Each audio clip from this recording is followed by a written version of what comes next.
Mason in Ireland. Momo's here filling in for Mace. Mason's scheduled to come back on Wednesday. I think he'll be here on Wednesday. We'll see. Oh, boy.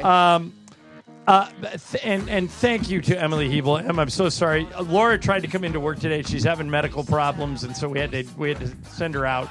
And Emily's pinch hitting again. She had to do this Friday. She worked a double. You didn't even lose a bet to Travis, and you have to do this. I know. What the heck, guys? So thank you. And Brian Cohen is back. Hey, Brian. After a week Thank you very off. much. Where'd you go? Up to Mendocino, camping right on the coast off like Nice. Highway 1, 101 area. Okay, so you went camping. Did you take your dog? No dog. There was a few dogs there, but Okay. they said no dogs. Just you and Allison. Yeah, or it was her like extended family, so there was like 20 of us. Oh, okay. Oh, But, my God. Like Momo, you know me pretty well. I would go glamping. Right, me Like too. if I had a tent with a bed with sheets. Yeah. But Brian, I'm guessing you were in a sleeping bag all week, right? No, it was more of the glamping style. We had a big like 10-person tent for just the two of us, so that was nice. Home run. And then we had a triple like queen size air mattress. That was money. That's. And we had a little portable power bank, so we just pump it back up every wait a night. minute, you basically were just living outside. Right. It was beautiful. Yeah. It was nice. I'm refreshed. Well, Queen air mattress. Yeah, That's- it is. It is that good to doesn't- have you back. I mean, that sounds like... Those air mattresses, as I'm sure Brian will back me up, those air mattresses now are like as good as beds. Oh, really? It was They're three- unbelievable. 3 thick, so it's like 3 regular ones, like stacked on top okay. of each other, kind of a deal. Oh, okay. And nice. like so, when Lisa and I built our place in Idaho, she had 14 girls up there once. Oh, my God. In the house, and probably 5 or 6 of them had to sleep on air mattresses. And by the end of Yeah. the trip, the girls who had beds were clamoring for the mattresses. Wow. Because they're so nice. Yeah. I even had a topper to them, Yeah, and all make of it even them. more comfortable. See, But I the know thing about the is toppers. when they get old, they sink in. Oh, yeah. I haven't slept on an air mattress in decades, so Me either. I'm picturing what the old air mattresses used to be, where it's just like Right. if you move a little too much, you sink in and you kind of fall into it. It's hard to get up. I don't know. So you're saying this is better? Yes. Yeah, way better. Okay. That's nice. So lots to get to today. The Lakers over the weekend Yeah. maneuvered to bring in Marcus Smart. They'll sign him on Wednesday to a 2-year, $11 million deal. The second year's a player option.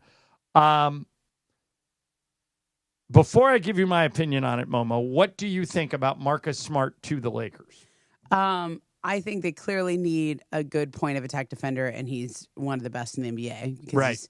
He's won Defensive Player of the Year. He is not as good of a shooter as you'd like, as you think he is, right? I Right. mean, he struggles from outside, so that's hard to keep on the court unless he has a good year shooting. Toughness, leadership-wise, I think that's going to be a plus. But I kind of wonder what that means for Gabe Vincent. Gabe's also Marcus Smart's to me like a better version of Gabe, like bigger and more experience, et cetera. So like, does he take Gabe's minutes? Like they seem a little duplicative. And how tall is Marcus Smart? 6'6". 6'6". Okay. Yeah. I think. Let me look it up. I feel like he was 6'4". So Yeah, it might be. Maybe. Well, here's the thing. I love this signing. And here's why. 6'3". 6'3". Yeah. So he's shorter. Yeah. Okay. The league, particularly in the Western Conference, is loaded with star guards, whether it be Steph Curry, Devin Booker, Anthony Edwards, Shea. Jamal Murray, Shea Gilgeous-Alexander's at the top of the list, Yeah. Ja Morant. I mean, these 20-point-a-game scorers at the guard position in the Western Conference are all over the place. Who is going to guard that player? Who is going to guard Steph? Who is going to guard Booker? Who is going to guard Shea? Who is going to guard Ant-Man? probably Gabe.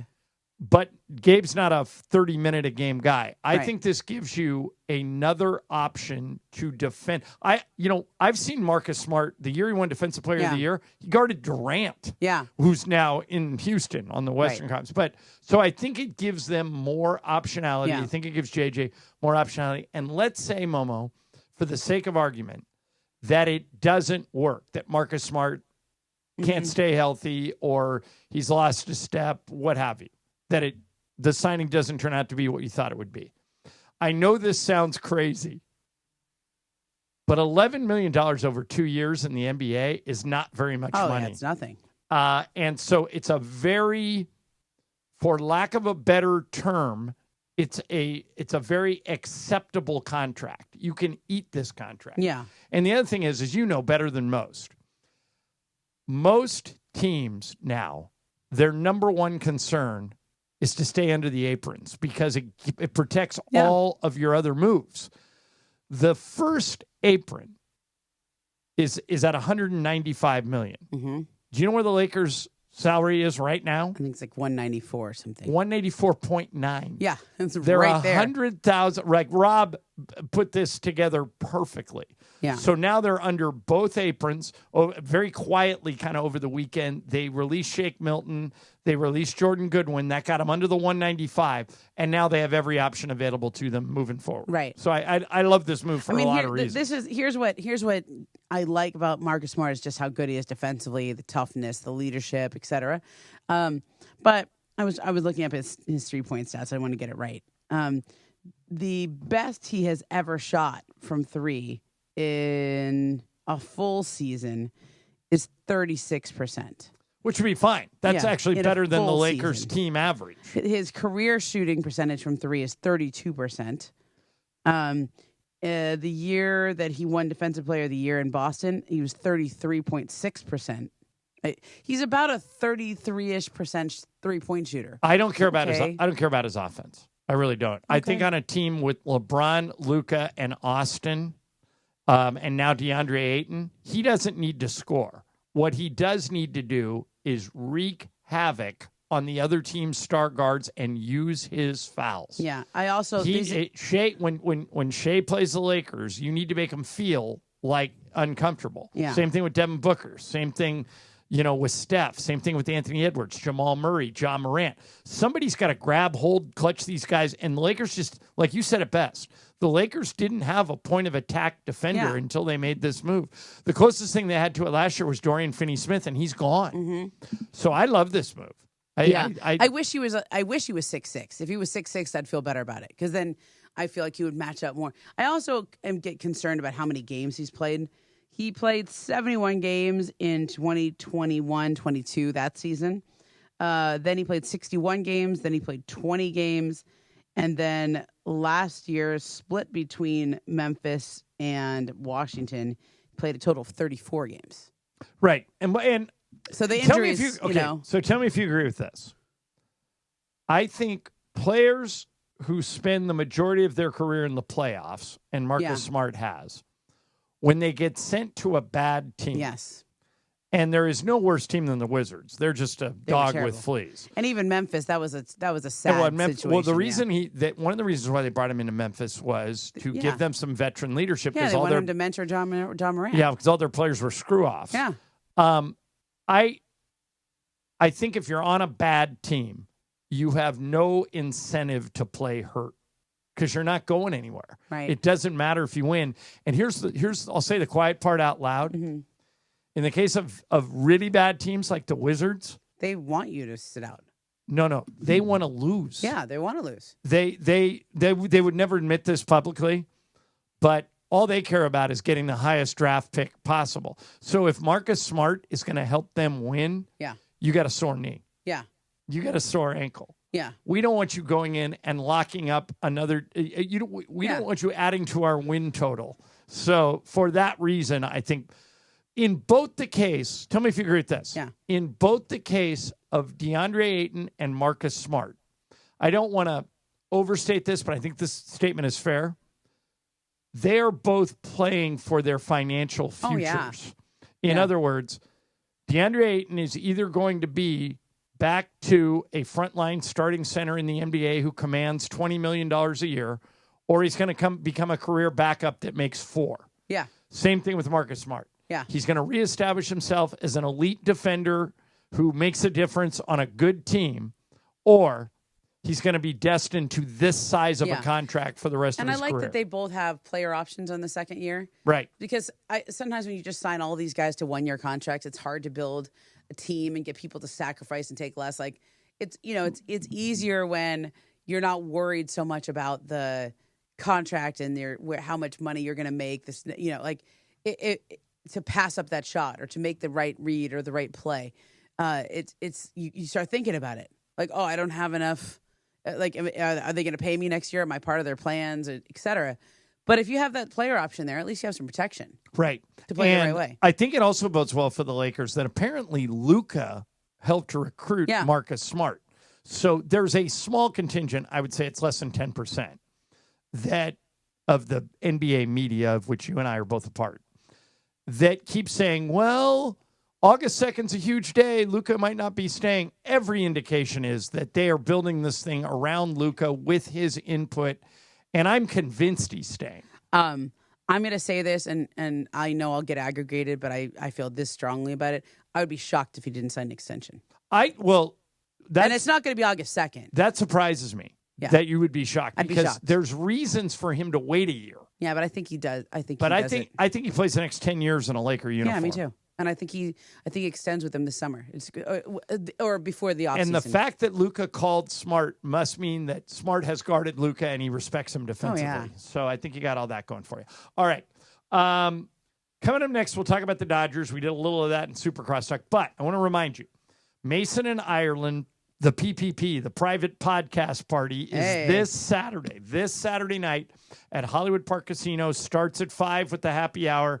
And then Mason and I are going to put on a show from like 6 to 9. I'll be there. Good. I know we're trying to get you. Now, can I say what was maybe not going to have you there, or do you not want to talk about that on the air? No, it's a whole story. I'll tell you. Because it's Ramona a good story. Yeah, Ramona got the classic line from her husband, keep that night open, and I'm not telling you why. Yeah, and I was like, I kind of have plans. Like, okay, they asked me about the radio station, but I'll tell you how we solved it. Okay, good. We'll get into that too. But the reason I'm bringing up the private podcast party, starting this hour, later this hour, we're giving away 2 pairs of tickets each hour today, tomorrow. So we're giving away 3 pair today, 3 pair tomorrow, 3 pair Wednesday, 1 an hour. And then on Thursday, the last pair, we have 10 pairs to give away. We're doing Lie of the Day Thursday. So, and let me preface this by saying, I'm going to say this a couple times today. You have to answer a Mason and Ireland trivia question. So if you like the show, if you want to be there for the private party, we encourage you to call, participate, try and win the tickets. But if you don't like the show, you're not going to get the question. Right. So leave it for somebody who actually listens to the show regularly and really wants to be Whose lie there. is it? On Thursday, probably Mason's, but I'll do it. Oh, yeah, because he just came back. Yeah, I'll do it if he doesn't want to do it. Well, or maybe we'll both do one. I don't know. But later this hour and every hour for the next 3 days, we'll give away a couple of pairs of tickets to the Mason and Ireland podcast party. Okay, coming up next, we'll talk Dodgers. Momo in for Mace. Brian's back from vacation. Emily nice enough to work overtime. Mason and Ireland, ESPN LA. Are we ready? It is the Mason and Ireland 21st birthday private podcast party. Saturday night at Hollywood Park Casino. Good afternoon. HPC, go to playhpc.com or follow them on social at playhpc. Saturday night, tickets have been sold out for weeks. You want to win your way in? Listen to Mason and Ireland all week long. They've got Mason and Ireland 21st birthday trivia. If you win, you win a pair of tickets in to Saturday night's private event at HPC. Party, party, oh party! With Mason and Ireland to celebrate their 21st birthday. Listen for your chance to win all week long on Mason and Ireland right here on 710 ESPN and the all-new ESPN LA app. When pain keeps you from doing what you love, Hoag Orthopedic Institute gets you back to you. We are ranked number 18 in the nation and number 1 in Orange County for orthopedic and spine care by U.S. News & World Report. From the surf to the green, our world-class doctors are there, which is why more Californians choose Hoag Orthopedic Institute for orthopedic and spine care more than any other hospital. At Hoag Orthopedic Institute, there is no one better at getting you back to you. Proudly founded by premier physicians in partnership with Hoag. Learn more at HoagOrthopedicInstitute.com. Oh, hey. Hey, thanks for meeting me here. It's just, you're my only lawyer friend, and I need your professional opinion. You see that brand new Hyundai Tucson out there? That's all I paid for it. Let me get back to you on that. Deal's so right, it almost feels wrong. At the Hyundai Getaway Sales Event. Get 0% APR for 60 months, plus 0 payments for 90 days on all Hyundai Palisade, Santa Fe, and Santa Fe hybrid models. See your SoCal Hyundai dealer. Offers end July 31st. Call 714-568-7676 for details.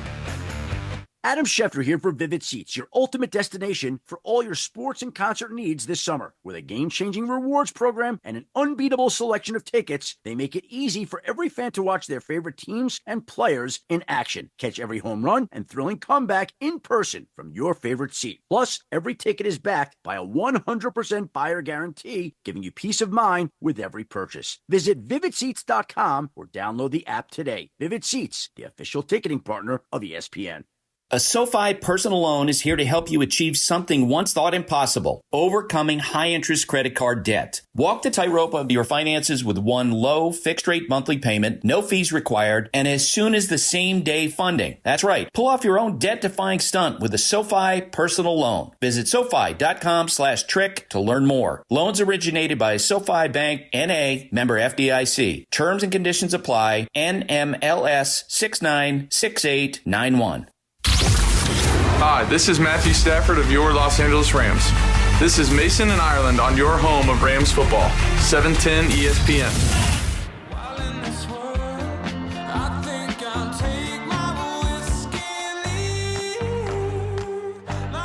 Mason and Ireland, Momo, Ramona Shelburne's information. So, all right, private podcast party is, don't call yet. It's not yet, but later this hour, we'll tell you when to call.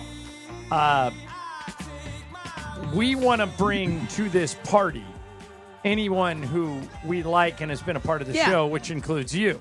But when you and I were talking on Friday, Ramona's birthday was on Saturday. Yeah. You said off the air, Nevin, Ramona's husband, who we all like, has planned something for me that night, the same night as the private podcast party. And he told me, don't make any plans, and I'm not going to tell you what we're up to. Yeah. I'm planning a romantic gesture. Yeah. So you just told me during the break that you are coming to the podcast party. How did you get out of the romantic gesture? So basically, Nevin is a big grand gesture guy. He's always been like Good that, for him. you know. And so the text comes in, and it was I think he sent it to me Wednesday, of this week. A couple days before my birthday. So you're kind of, I guess he had to tell me in advance. He goes, okay, Saturday, July 26th. Make no plans, and if you have plans, cancel them. And ask no questions. And I was like, okay, that's very sweet, but honey, I really do have plans. I really can't cancel them. I already told Mason and Island I was going to go to this. So how did you get out of Nevin's thing? Okay, how about this? I will come up with an alternate big grand gesture for you, but I'll give you a choice on what the first one was so that you could, before you just say cancel it. Okay. And then, so he did it, and he likes to do things in riddle form. So he makes a video and he does these song lyrics, and I have to come up with whatever it is. He likes to get me concert tickets usually, right? Okay. So it turns out that he had bought me tickets to go see Diana Ross at the Bowl on Saturday. I was like, oh, that's really good. No, oh man, I might blow off the party. So I was thinking about it. And then I go, man, could I, what time is this concert? It's at 8. Could we do the podcast? You actually could. I could, but he goes, you know what? She's playing Friday too. Let me see if I can switch the tickets. Was he able to? So we're gonna switch tickets. Home run. Yeah. Well, I'd love to go see Diana Ross. I think she's one of the great live performers. I know, and also Diana Ross. Oh my gosh. Okay, so listen to this. So years ago, Mason and I love Sting, the lead singer of the Police. Yeah. So whenever Sting's in town and whenever he's at the Hollywood Bowl, I snap up tickets as fast as I can get them. So Lisa knows I'm going to get them, and this time I had 4 of them. Yeah. So I invited Mason and Juan to come with us. And so it was me, Lisa, Mason, and Juan.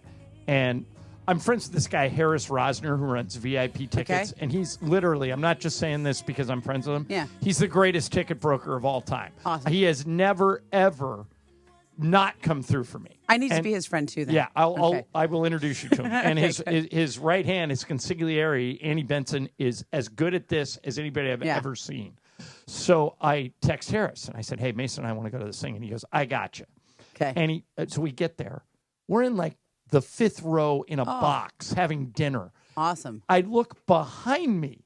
Okay. So two boxes behind me, Diana Ross. Whoa. Mason and I had better seats than Diana Ross. And by the way, she was such a good fan. She was Annie Lennox opened for Sting. Cool. And when Annie was singing, she was up swaying to the music. When Sue was playing, she's dancing. She's in. I mean, yeah, she just like.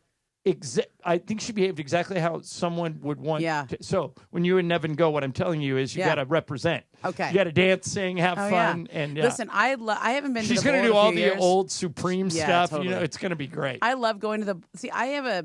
We had our draft the other week, right? Of like who would be in your Live Aid concert. Yeah. And I always go with like the old school divas. Like that's like my kind of music, right? Right. Like so Dance Forward. Yeah, or Dance Forward, but also like I love some Mavis Staples, right? Just put on like You Belong to the Band or something, or like Can You Get to That?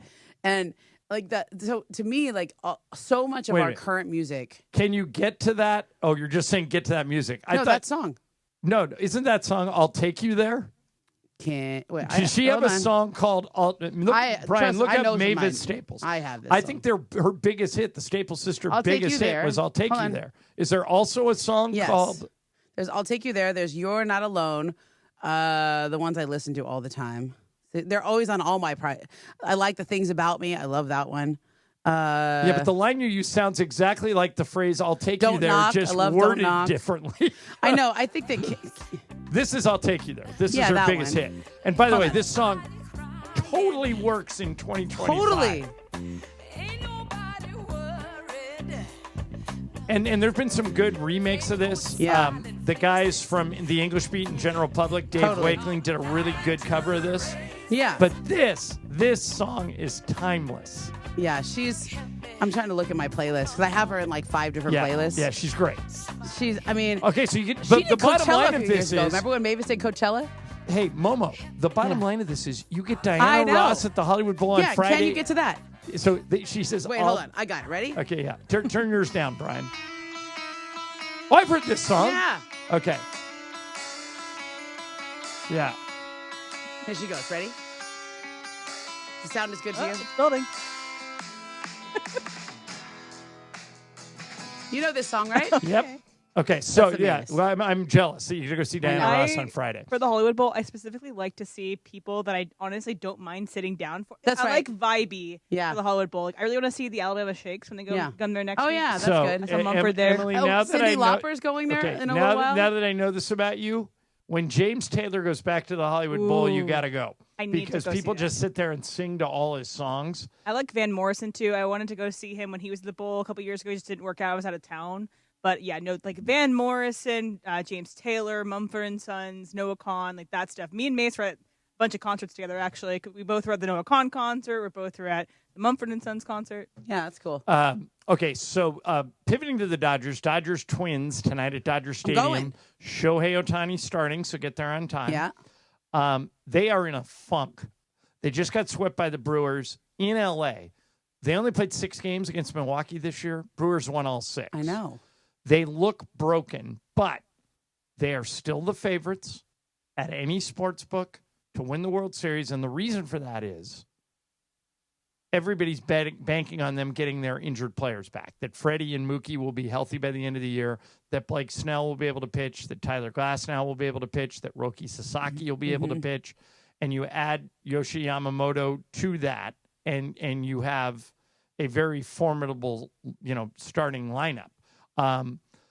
Starting rotation, I guess I should say. But Momo, here's a number that concerns me. And I know what I just said. They're getting pitchers back. Okay, there's some pitchers that haven't been pitching. The Dodgers have an ERA of over 4.3. It is the franchise's 8th worst through 99 games since they moved to Los Angeles. Ooh. They've only won the pennant once.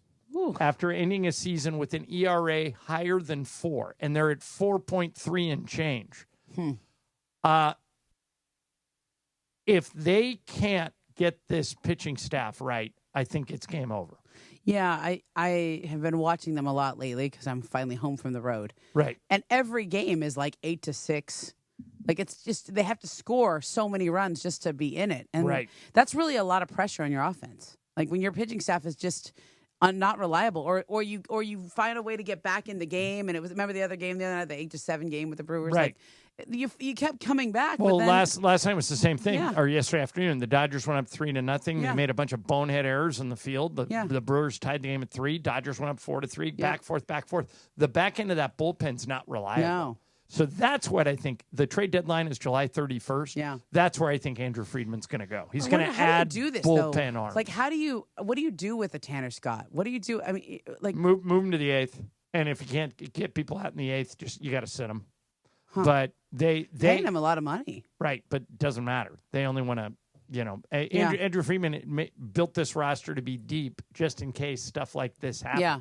But I now think he's going to go back into the trading pool and try and get some relief help. We'll see. We only got a Before couple the of weeks season, left. he was saying, he wanted to build the roster so that you didn't have to buy in July because it's more expensive to buy in July. Yeah. And that's Right. just a state of who the Dodgers are. They have pitchers that go through injuries, and that's what happens. And the big reason why Tanner Scott was acquired, not only because he was such a good reliever, but also he was an Ohtani killer.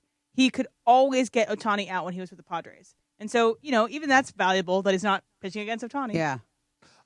Take him off the board, Yeah, I think they'll figure it out. I think they'll get better. Yeah. I still think they'll win the division. I think they're one of the teams to beat, but they've lost 10 out of 12. The starting pitching stinks, and Mookie Betts and Freddie Freeman don't look like themselves. So those are all boxes that need to get checked. I'm not going to overreact. We're sitting here on July 21st, but there's a lot that needs to get fixed. A lot. We'll see if it starts tonight against the Twins. All right, now's the time.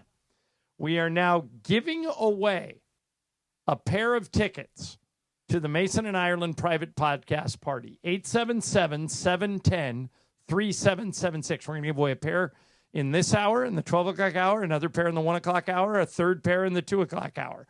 This is the only way you can get in. We sold the tickets out in 10 hours. From the time we went, like 200 tickets gone.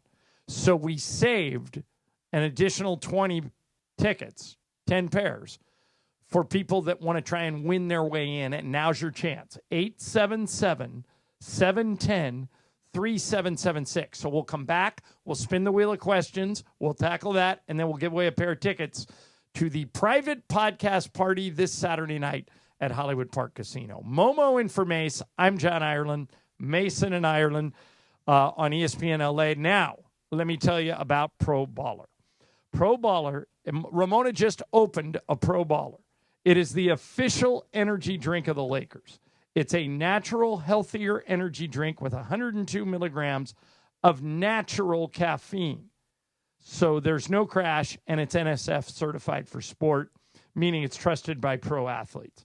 Whatever you're going through, if you're hitting a wall, if you're getting tired, Pro Baller clicks in and you are all set. And right now, you can rep the squad with a limited edition Lakers can. If you want to feel sharper, stronger, more locked in.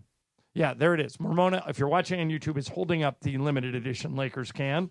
Pro Baller is available at Costco, select convenience stores, and online at Amazon. Pro Baller energy drinks champions. Choose clean energy. Sedano and Cap. Today at 3 p.m. after Mason and Ireland. You can make a good omelet with 2 eggs at the house. At least 3 eggs. I think you should say things like at the crib rather than at the house. Sounds cooler. Okay. You can use 2 eggs when you're at the crib versus you can use 2 eggs when you're at the house. Crib versus house. Okay. Makes you sound cooler. All right. Sedano and Cap weekdays at 3 p.m. on 710 ESPN.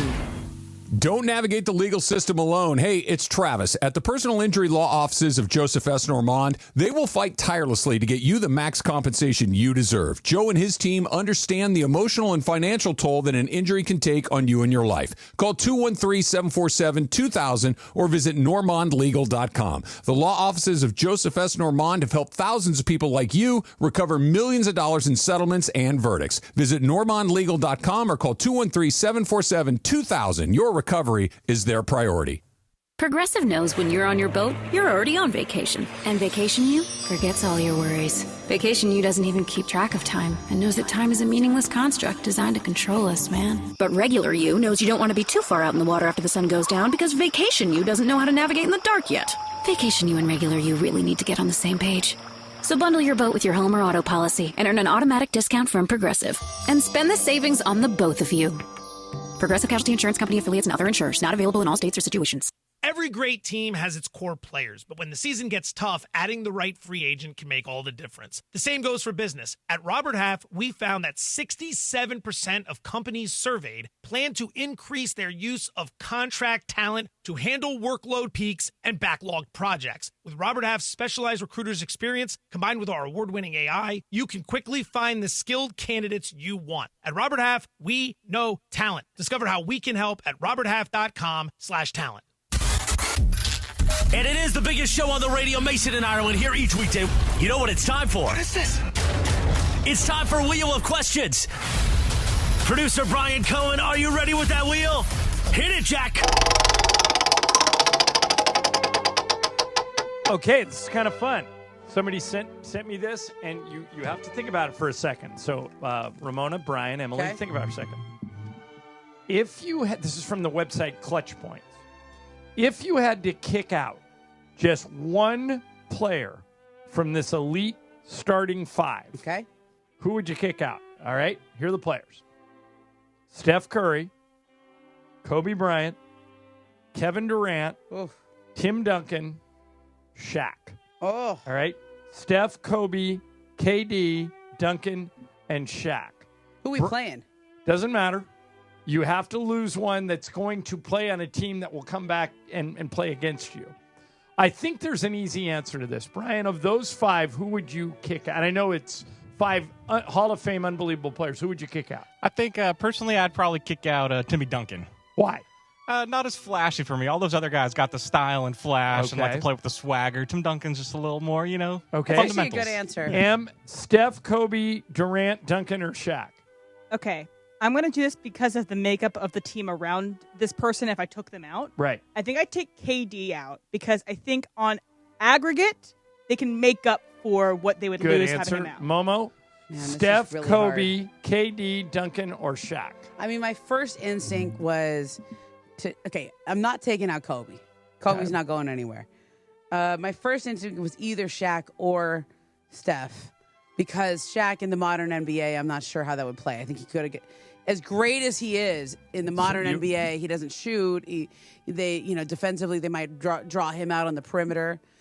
But I can't take out Shaq. Okay, It's Shaq. I mean, come on. So you're going Steph. No, I need that shooting. So now, Emily, I think you have either M or Brian. I think those are good answers. I think I'm going to take out Duncan. I'm going with Brian on that because I don't think we need Duncan. I think there is an easy answer to this, and Emily nailed it. It's KD. Here's why. Steph, 4 titles. Kobe, 5 titles. Duncan, 5 titles. Shaq, 4 titles. Because all those guys, in a lot of ways, are only obsessed with winning. KD, to me, he's good, but he has 2 titles, and he did it with the Warriors. He did, and he won 2 finals MVPs. Michael says he's the easiest scorer in the history of the league. Yeah. I'm not disrespecting KD. I just think those other guys would let's rather think about how die this team is, than not win the title. But think about how these guys are going to play. So, in a lot of ways, in the modern NBA, Shaq doesn't fit. He would be so great. But he's so dominant. He's so dominant. But, look at the centers of the dominant centers right now. Jokic can shoot from 3. Joel Embiid has a perimeter game. He's not a cone out there. They don't get played off the court. But we have Steph Curry on the team. We don't need him to shoot the 3. You didn't pick Shaq. No, I know. But if we're going to have Shaq on the team, because I'm interested to see how Shaq would play with a shooter like Steph Curry with all that space, okay? So in a lot of ways, it's either Duncan or Durant because we don't need them as much because Kobe's going to be your slashing wing. He's going to go to the... What does Durant do that you don't have with the other 4? I think he's a better shooter than Duncan. But he's not a better shooter than Kobe or Steph. He might be a better shooter than Kobe. Look up his stats. All right, well, he's not better than Steph. Steph's the he's greatest definitely not shooter better of all than- time. But so then you're like KD or Duncan. Emily hit the nail on the head. For what he provides, Kevin Durant, the other guys can fill it in. She said in the aggregate, those other guys, you're right. You're 100% right. Okay. But that's kind of fun to kick around. Yeah, I know. Because how's our team going to play? All right, so let's get to... Are we going to play fast? I don't think so with Shaq. Let's give away the first pair of Mason and Ireland private party podcast tickets, the PPP. This Saturday, Hollywood Park Casino. Mason and I are going to do a happy hour meet and greet at 5, and then it rolls in, starts at 6. I think there's like a OPP song that we can co-opt to make to the PPP. We could do something like that. All right, so get on it, Mario. So these are all going to be, we're giving all these away this week until Thursday when we're going to do a lie of the day. But for today, tomorrow, and Wednesday, you just have to answer one Mason and Ireland trivia question. And it's something that we specifically made hard to Google. You probably could come up, but not. Yeah. All right, so Danny in North Hollywood is going to have the first crack at this. Danny, are you there? Yes, I am. Okay, so Danny, here's the question. On this show, all the regulars on the show, which are Mason, Laura, Brian, and me, there are 4 dogs. Mason has 2. I have 1. Brian has 1. Give me the name of any of those 4 dogs, and you can have the... I remember Sophie. I'm going to give it to you. Sophie just died, okay? I know he did. But I'm going to give it to you because Mason just mentioned Sophie. Is Sophie included in his 2? Yeah. So, but the... Mason, the 2 dogs he has now are Veronica and Ron, but Sophie's the one he talks about the most. Yeah. So you're in, Danny. You are coming to the private podcast party. I'm going to put you on hold, and Emily's going to get your info, okay? All right, thank you. All right, man. We'll see you on Saturday. And again, we're going to do this again next hour in the 1 o'clock hour and then again in the 2 o'clock hour. So if you didn't win this time, feel free to call back. And what are the other dogs' names? It was Ron and Veronica were Mason's dog. Brian's dog is Copper. And my dog is Murphy. Okay. Yeah. That wasn't too hard of a question, was it? No. Especially talk about dogs a lot, so it's a common topic. Copper. I know Copper. Yeah. Copper gets a lot of play on the show. Oh, yeah. Yeah. Got to. We love dogs. I'm actually surprised that Copper didn't weasel his way into the camping trip. Seriously. What? But did everybody agree on no dogs? Yeah, so like the people that kind of put it together had like they were bringing a new dog that was like a kind of a puppy, so they didn't want other dogs around, so it was kind of a trumped all. What you guys do all the time? That's some hiking. We were about 100 yards from the beach too, so we were on the beach a lot. Yeah. Went to the 2 small towns, Fort Bragg, Mendocino, very small town kind of vibes. Went to a bunch of the breweries, local spots there. Okay. Sounds like a lot of drinking involved. Well, a lot of drinking, yes. A lot of Humboldt activities, I will say. Okay. We'll leave it at that. All right. So coming up next is sports graffiti. It's going to be your chance to sound off about anything. You can talk about anything we've talked about so far, or you can go off the board and bring up anything that you want. So if you're online, you want to stay for sports graffiti, go ahead and stay. If not, hang up. Let somebody else get in there. Sorry. Sorry. Oh, that was you. Oh, Sean's alert came on my phone. We're going to talk about that. I was trying to swipe that. it away. we haven't talked about Chris Paul, but that's coming up. Mason and Ireland sports graffiti is next. 877-710-3776. If it's easier to remember, that's 877-710-ESPN. Open the phones, Emily. Here we go. Sports graffiti next. ESPN LA. The fun way to drive home is with Sedano and Cap. Coming up today at 3 p.m. You know that now the airlines are starting to put in a tip option for the flight attendants? Really? Come on. When they ask if you want to buy something like a drink or snack or whatever, and they swipe your card on like an iPad thing, now they flip the screen to you and ask you if you want to leave the flight attendant a tip. Okay. If a flight attendant asked me for a tip, where honestly, like if you bring your phone on a Frontier flight, they charge you like $100 just to carry your phone on the plane. Waters aren't even free. If they ask me for a tip on Frontier, at this point I'm saying I'm making a stand. No. The answer is no tip. I can say I've thankfully never flown Frontier. Yeah, I've flown it once. Now a lot of the other airlines are starting to do it too because that's ridiculous. That is ridiculous. Please pull that prop. That's ridiculous. It's crazy. Sedano and Cap on 710. The fun way to drive home. Sedano and Cap. Disney's Descendant Zombies Worlds Collide Tour. Live in concert this Wednesday night at Crypto.com Arena. A one-of-a-kind live concert experience starring Kylie Cantrell, Freya Sky, Malia Baker, Malachi Barton, Dara Renee, Joshua Colley, and Makana Knife. Live on stage, singing all the hits from the movies. Tickets on sale now at DescendantZombiesLive.com. When pain keeps you from doing what you love, Hoag Orthopedic Institute gets you back to you. We are ranked number 18 in the nation and number 1 in Orange County for orthopedic and spine care by U.S. News and World Report. From the surf to the green, our world-class doctors are there, which is why more Californians choose Hoag Orthopedic Institute for orthopedic and spine care more than any other hospital. At Hoag Orthopedic Institute, there is no one better at getting you back to you. Proudly founded by premier physicians in partnership with Hoag. Learn more at HoagOrthopedicInstitute.com. Bottom of the ninth, bases loaded, crowd rocking for Rotolo Chevrolet's top hitter, Mike Capozio. He's facing off with the Bulldog, and these two have quite the history. Here's the pitch. Oh, and he got all of it. That ball is out of here like a red Corvette, and it's going, and going, and going. Yes! Dad, are you having that dream again? Come see what the fun is all about at Rotolo Chevrolet. 710 ESPN, your home for the 17-time world champion Lakers. KSPN Los Angeles, a good karma brands radio station. And it is 1 o'clock in the Southland on the biggest show on the radio, Mason and Ireland. And it's time for Let's Talk About It on Sports Graffiti like we do every day at this time. Sponsored by our friends at BetterHelp. Mental health is health. Visit BetterHelp.com/timeout today for 10% off your first month of therapy. BetterHelp.com/timeout. Now let's do it. Let's talk about it on Sports Graffiti on Mason and Ireland. Okay, before we roll into Sports Graffiti, a reminder that it's time for the return of Rams football on ESPN LA. Our first day live from Rams training camp at LMU is Thursday with Sedano and Cap at 3. Mason and I are going to be there Friday. Don't miss all the sights and sounds as the Rams get ready to kick off the season. Training camp coverage on ESPN LA presented by Pechanga Resort Casino. Play your perfect combination at Pechanga Resort Casino, exclusive California gaming and casino partner of the Rams. Here we go, Momo information in Lomita. You're kicking it off, Sean. What's up?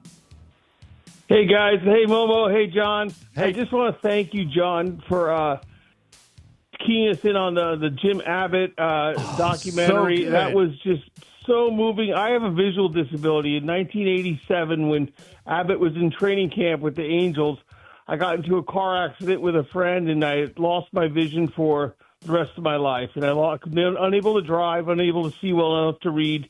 But I just watched that documentary, and I saw him on the mound, and he did inspire me. I didn't write him letters or anything like that, but I was always inspired to see that he could make it. Do what you can with what you got, as the song was at the end of the story there. I mean, I relearned how to play basketball. I relearned how to go fishing. Good for you. How to go, Cool. I went to school, became a special ed teacher. Oh, that a boy, quit. Sean. Especially so as you know, thank you for that. Oh, sure. I'm glad you got a chance to see it, and that it affected you the way it affected me. And Sean, just a big thank you. I am the father of a special needs kid, and special ed teachers are angels sent from God. Keep doing what you do, and congratulations on all your success. Appreciate you calling. Brian in Sherman Oaks, you're on Sports Graffiti. Brian, go. Quick shout out before my question. Happy 61st anniversary to my parents. Oh, wow. Way to go. What are your parents' names? Big number. What are their names, Brian? Darlene and Al. Darlene and Al, congratulations. All right, what's your question? And my question is, with the way ESPN covers basketball, in the past they had TBT and they cover Summer League like every game. Have they ever tried to put Drew League on TV? I don't know, Momo, do you? Has Drew League ever been televised? I don't think they have. That's a good call. But I mean, there's so much content coming now. Almost everything is televised, so it won't be long, also, Brian, once before we go they over the try top it. with Flagship, when it's the all streaming, I'm sure we will. Yeah, it's a good idea, and the Drew League's really fun. You've been to that, right? Yeah, a couple times. I have too. It's super cool. Here's Dave in Lancaster. Hey, Dave, you're on Sports Graffiti. Go. Good afternoon. Good afternoon. All right, so Dodger talk here. I try not to make this too long-winded, but okay. So the caller last week during Sports Graffiti brought this up, and I kind of want to piggyback on it. So here's what I would do after what I saw with Kershaw and that play with Baez. Yeah. So here's the thing. Okay, left field, Baez, center field, Kiki, right field, Bettis, third base, we'll come back to that. Shortstop, Edman, second, Kim, Friedman, at first, and Smith, catcher. And then here's the lineup. And this is what they're looking at. And it took me a while to break this down, the template. Okay, it goes like this, 8, 9, 1, 2, 3, 4. So you got Edman is the 8th, Kim is the 9th, Ohtani leads off. Now, how many times have you seen when Pettis starts the inning? That's why they put him at batting second. So you got Bettis, Friedman. You're talking Smith. when you say saying Bettis, you're talking about Mookie Betts, right? Yeah, Betts. Yes, Yeah. I'm so sorry. Yeah, it's I'm okay. butchering his name. Hey, but So one thing. that Hey, Dave. The only thing I didn't like about your lineup is why don't you have Teo in there? Teoscar Hernandez. Yeah.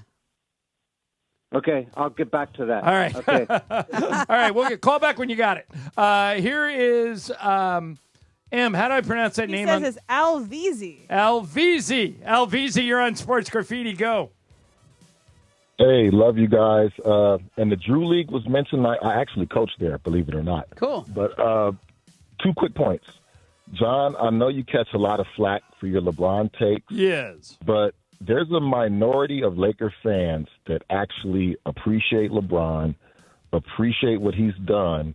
And, the Lakers franchise used to be about treating superstars right, whether they were homegrown or not. So there's a lot of us in your camp, John. We want to see him retire in L.A. Yeah, me too. Second point, the way Laker fans are doing LeBron is almost like you have a wife that got with you when you were doing really, really bad at your lowest point.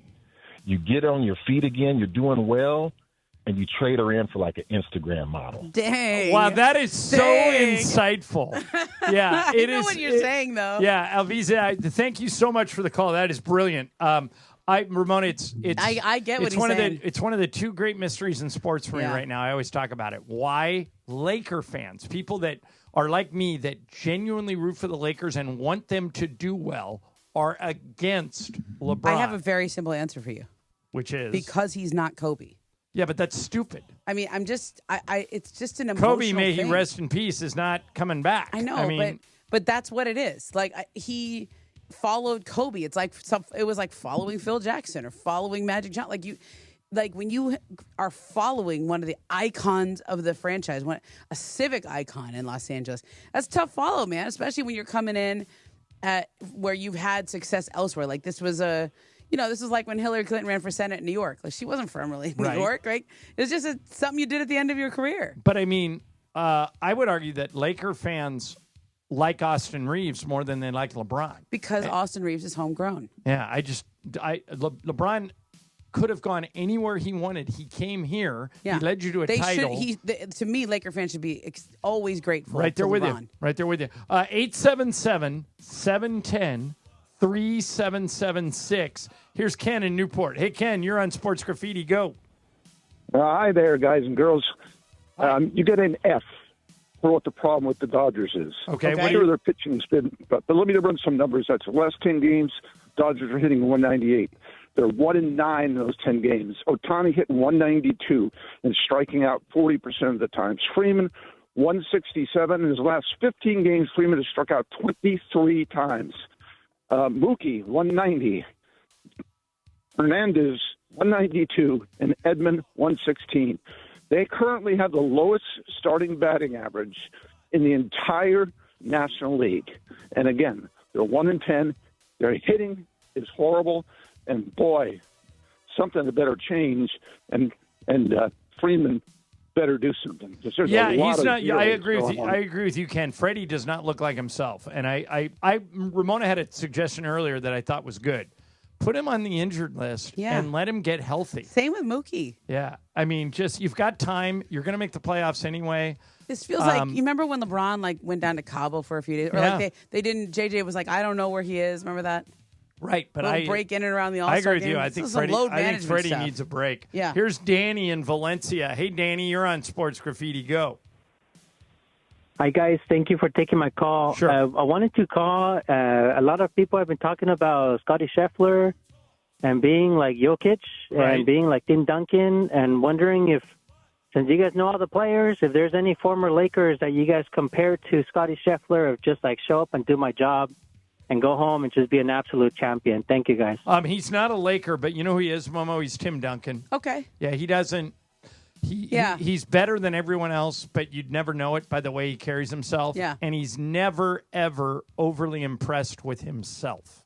I like that quality. Yeah. And, that's how Duncan was. Like, Duncan was excited when they won the title, but it wasn't the only reason he played basketball. It's interesting when you say, because I think there's a fine line between not being overly impressed with yourself and, like, striving for greatness. Right. There's a... like when you do a good job on a call or a good job on a story that I write or whatever it is, like you want to take some satisfaction in that. Like I pulled that off. Like, but you can do that without gloating. Being, me. I mean, there are plenty of people that when something good happens, like Mason openly jokes, I love me some me. He's half kidding, but he really isn't. I mean, he like 40% kidding. If he does something significant, he wants to be heralded. Oh, yeah. He wants to be. Wait, I do, I just want to go on to the next thing. Yeah. Wait, are we allowed to talk about his injury from the? No. I can't even believe this. Let's go to Adam in Santa Monica. Adam, you're on Sports Graffiti. Go.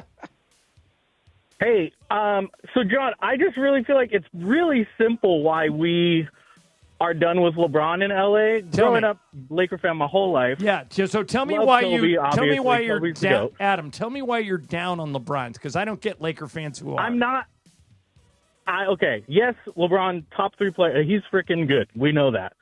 But he hasn't ingratiated himself to us at all. Like, what has he done that has been like, wow, he's really proud to be a Laker? He hasn't done anything.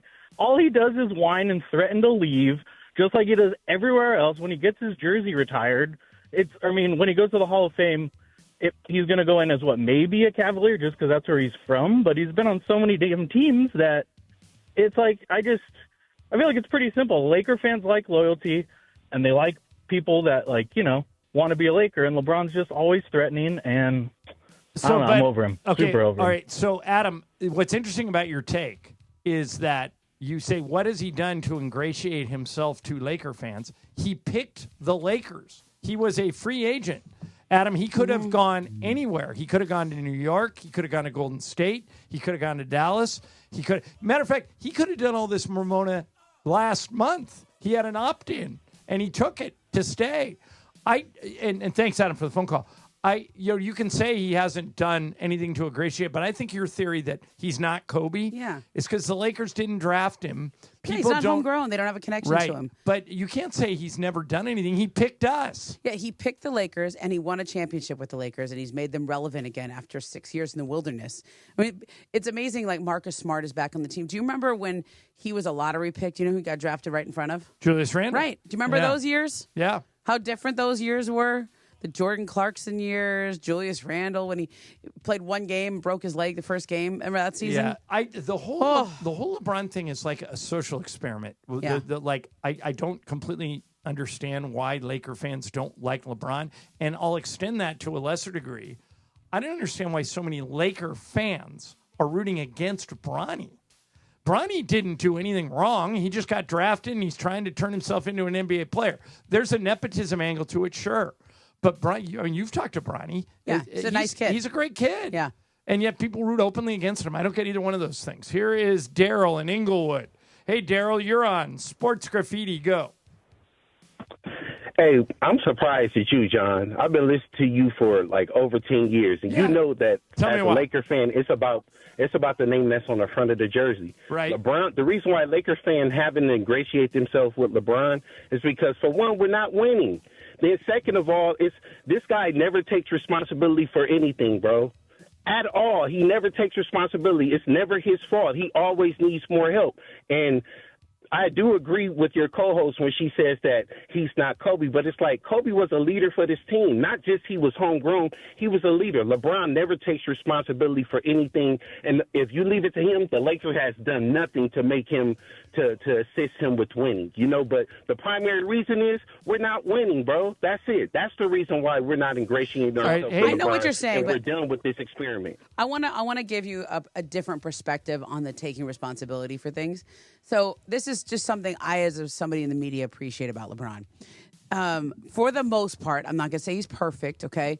But he always talks after the game. Yep. There's maybe, I would say, 2-3 times. Talk to the Clipper writers to see how many times Kawhi talks to them. Or James Harden leaves without speaking to the media after a bad game or whatever. Like, LeBron, even when they lose, he has a terrible game, whatever it is. I think maybe 2 or 3 times this past year he skipped a media thing. But for the most part, he does what he is contractually obligated to do, which is kind of saying a lot in today's NBA. Daryl, what would you want him to do that he hasn't done? Like you say, he never takes responsibility for anything. What's at the top of that list? This is one thing I would want him to do, right? Stop mad dogging his teammates and yelling at them when they do something wrong when he does the same thing. Oh, you don't think Kobe did that? Kobe did that all the time. I know what you're saying, though. I know what he's saying. To me, the LeBron relationship here has always been more transactional, whereas Kobe's there's a love there, right? He's drafted by the Lakers. Right. The people watched him grow up. There's something where like what you said about Austin Reeves. Well, yeah, he's homegrown. People get attached to players who are homegrown.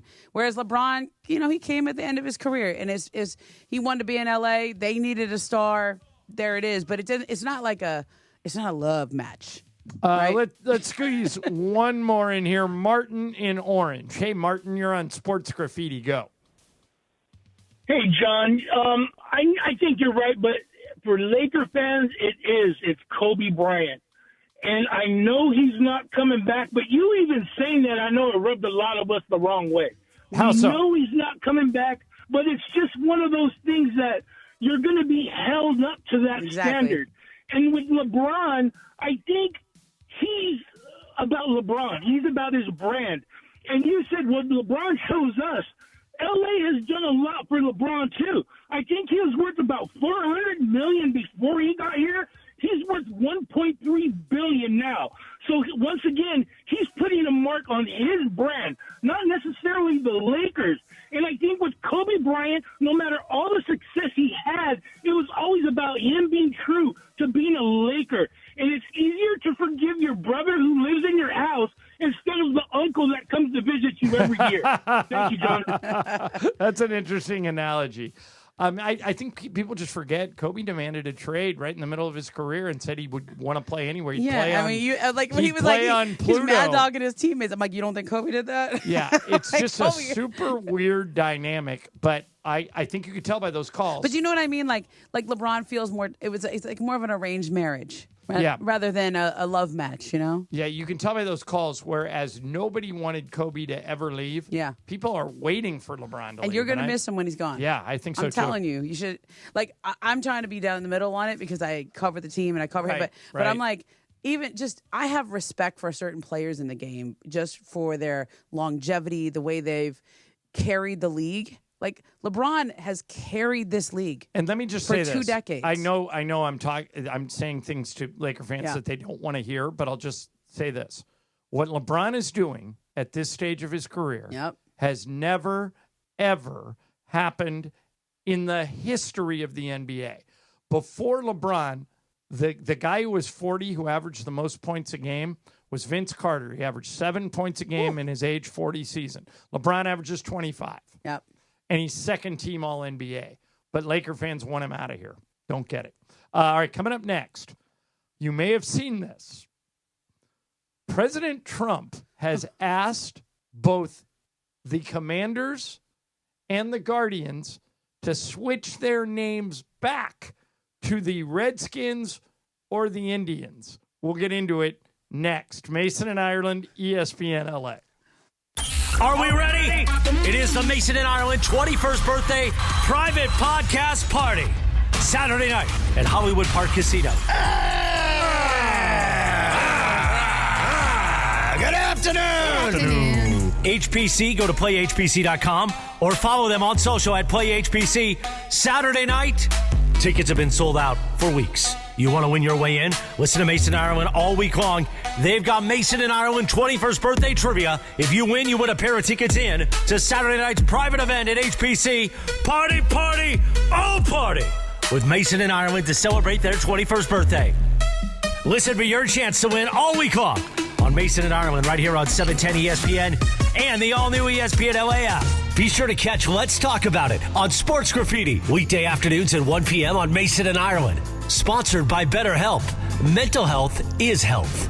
Visit BetterHelp.com/timeout today for 10% off your first month of therapy. BetterHelp.com/timeout. Have you checked out the new Park West Bicycle Casino? Only 9 miles from downtown LA, right off the 710. The bike has been reimagined with new ownership, renovations, and 200 table games. ESPN listeners get $30 in match play when they walk in and say, Cappy sent me. Park West Bicycle Casino. Real cards, real prizes, real close. Please gamble responsibly. 1-800-GAMBLER. GAR-001291, 001289, 001292. PSIS license number 1358. When it's game time, make the winning play at George Chevrolet. From the powerful Silverado to the all-electric Blazer EV, their championship caliber team is ready to help you get the perfect Chevy at the best price. Visit George Chevrolet in Bellflower or online at georgechevy.com. Chevrolet, together let's drive. Purple Wave Auction remains the trusted leader in online equipment auctions. What makes the difference is you. You are part of our growing global community that continues to trust Purple Wave with the equipment that builds and feeds America. This trust placed in us by our community, from construction to ag producers and fleet drivers, brings great equipment opportunities to their next owners. Join the Purple Wave community today. purplewave.com. If something happens to you, what happens to your family? Will they struggle financially? Will they be able to afford the home you built together? With Ethos, you can get life insurance coverage in minutes. Get up to $2 million in coverage for as little as $2 a day. All online with no medical exam. Just answer a few health questions. Get your free quote at ethos.com/game. That's ethos.com/game. Rates may vary. Billed monthly. Sample rate 10-year term life policy for a 35-year-old healthy non-smoking male. And it is Mason and Ireland, the biggest show on the radio. And we know Mason loves to throw out scenarios. I threw a bunch of scenarios out there yesterday. A lot of people screamed at me on Twitter, which is fine. Don't use all caps. Don't use all caps. More of Mason and Ireland on 710 ESPN and always on the all-new ESPN LA app. There's a little Diana Ross. Yeah. So Momo's going to go see Diana Ross on Friday You know what? night. Come to the bowl. He usually come. Oh, I want to rock out. Like, have you ever been to one of these concerts at the bowl? Lisa's leaving for Idaho tomorrow, or I would go Yeah. on Friday. That'd be fun. I saw Shaka Khan at the bowl. Oh man, that was a scene. What's I your will dance say- move, Momo? What's your dance move? I got a when- lot of dance moves. Okay. I mean, if I'm sitting if I'm sitting down, I can give you a little cabbage. the car dance. I'm always trying to get. I'm always trying to get But Jack if I'm standing Ireland up, to do that. like, I mean, we're just gonna sway, right? We're not really gonna like get out and bust out the Running Man or the. I'll show you some videos. They got me dancing in my in one of the birthday reels. I think somebody tweeted. I was like, oh, I don't know if I'm gonna put that in my story, but but I'll show it to you. All right, let's get into this story. This to me is super interesting. President Trump is threatening to hold up a new stadium deal for Washington's NFL team if it doesn't restore the old name of Redskins, which some consider to be offensive to Native Americans. Trump said yesterday he also wants Cleveland's baseball team to revert to its former name, the Indians, saying there was a big clamoring for this as well. Let me tell you, they both changed their names in 2022. Let me tell you why this is what he's advocating is a bad idea. And I'll tell you also the background of this. That new stadium in Washington, D.C., is so long overdue. If you haven't been to the Commander Stadium, it's way out there in Maryland, right? And I went there 2 years ago when they first bought the team. And that is just like the most outdated stadium in the NFL. They've been needing a new stadium forever. It fell on Jalen Hurts. Yeah. If you remember that. Yeah, that's right. The stadium literally fell on Jalen Hurts. Yeah. It's fallen apart. Here's what I've learned for, being in the workforce for 40 years. Companies, big name companies and brands. I mean, a good example of this is what happened at that Coldplay concert last week. They don't want unwanted attention. If there is even a small group, I don't know if the names Redskins and Indians are offensive, but I know enough people got offended and enough companies gave feedback to those teams in Washington and Cleveland that, let's say you want to sign Apple, you want to sign IBM. Everybody, any of those companies that are big and successful don't want to be affiliated with controversy. Your job is, as that guy found out last week at the Coldplay concert, your job is to not screw up our billion-dollar company, all right? Keep us on track. Don't embarrass the company. We want to appeal to as many people as we can. And Guardians and Commanders are unoffensive to anyone. I don't know if Indians and Redskins bother a ton of people or how many, but it bothers a few. And if it bothers a few, Ramona, it's stupid to go back. I would, if I had these two teams, and I think this is what they're going to do, I would say we appreciate the president's input. We're sticking with our new name. So we have come through, and I can do this without talking politics. Okay, I'll stay at 10,000 feet on this. Okay. I think we have gone from a society where people were offended by a lot of things, and then we all got annoyed with how many things people were offended by all the time. Right. And there's been a correction that's been happening. Some of it good, some of it bad, some of it, things swing too far one way, then they swing back another way. And we're kind of in this spot now where we're all trying to just can we just get back to like normal, where you don't cancel everybody all the time, and we don't, but to me, the Redskins thing and the Indians thing, those have been issues for decades. This wasn't just a woke moment, right? These were decades long discussions. And so, I think this is just a good political issue for him to jump into. I don't know if it'll affect anything. I do think they might tie up that stadium. I think, though, because it's in the district, I don't know if he has any say over that, but doing anything in the district is very difficult because of the different municipalities within it. It's not a state. It's a city in itself. Yeah, and you're from there, right? It's going to be a mess, which is why, for a long time, we thought it was going to be in Virginia. Yeah, and a lot of people an did. Easier thing to accomplish than doing it in the city itself. Correct. But also, this is going to take a long time to do anyway. Yeah. The stadium's not going to be erected this year or even in his term. I just think that if you are dealing with billion-dollar brands, which is what these two teams are, you try as hard as humanly possible not to screw it up. And I think that if companies don't want to do business with teams that are called Redskins and Indians, that's enough for me to say, why would I go back? Yeah, also, the people who told you they were offended are the people who it affects. It's not just random people being offended. This is like you ask a Native American and they're like, yeah, that's really an offensive term. Don't use it. Like, I even feel bad using that term now. And Native Americans aren't a monolith. And so you might ask a tribe and another tribe might feel something, or even just individual people in the tribe. And also, Josh Harris is the owner of the Commanders. Yeah. And, that is a new acquisition for him. And they were also only ascending. Right. And the name was changed under Dan Snyder. Right, because Dan Snyder was trying a misdirection play to keep his team.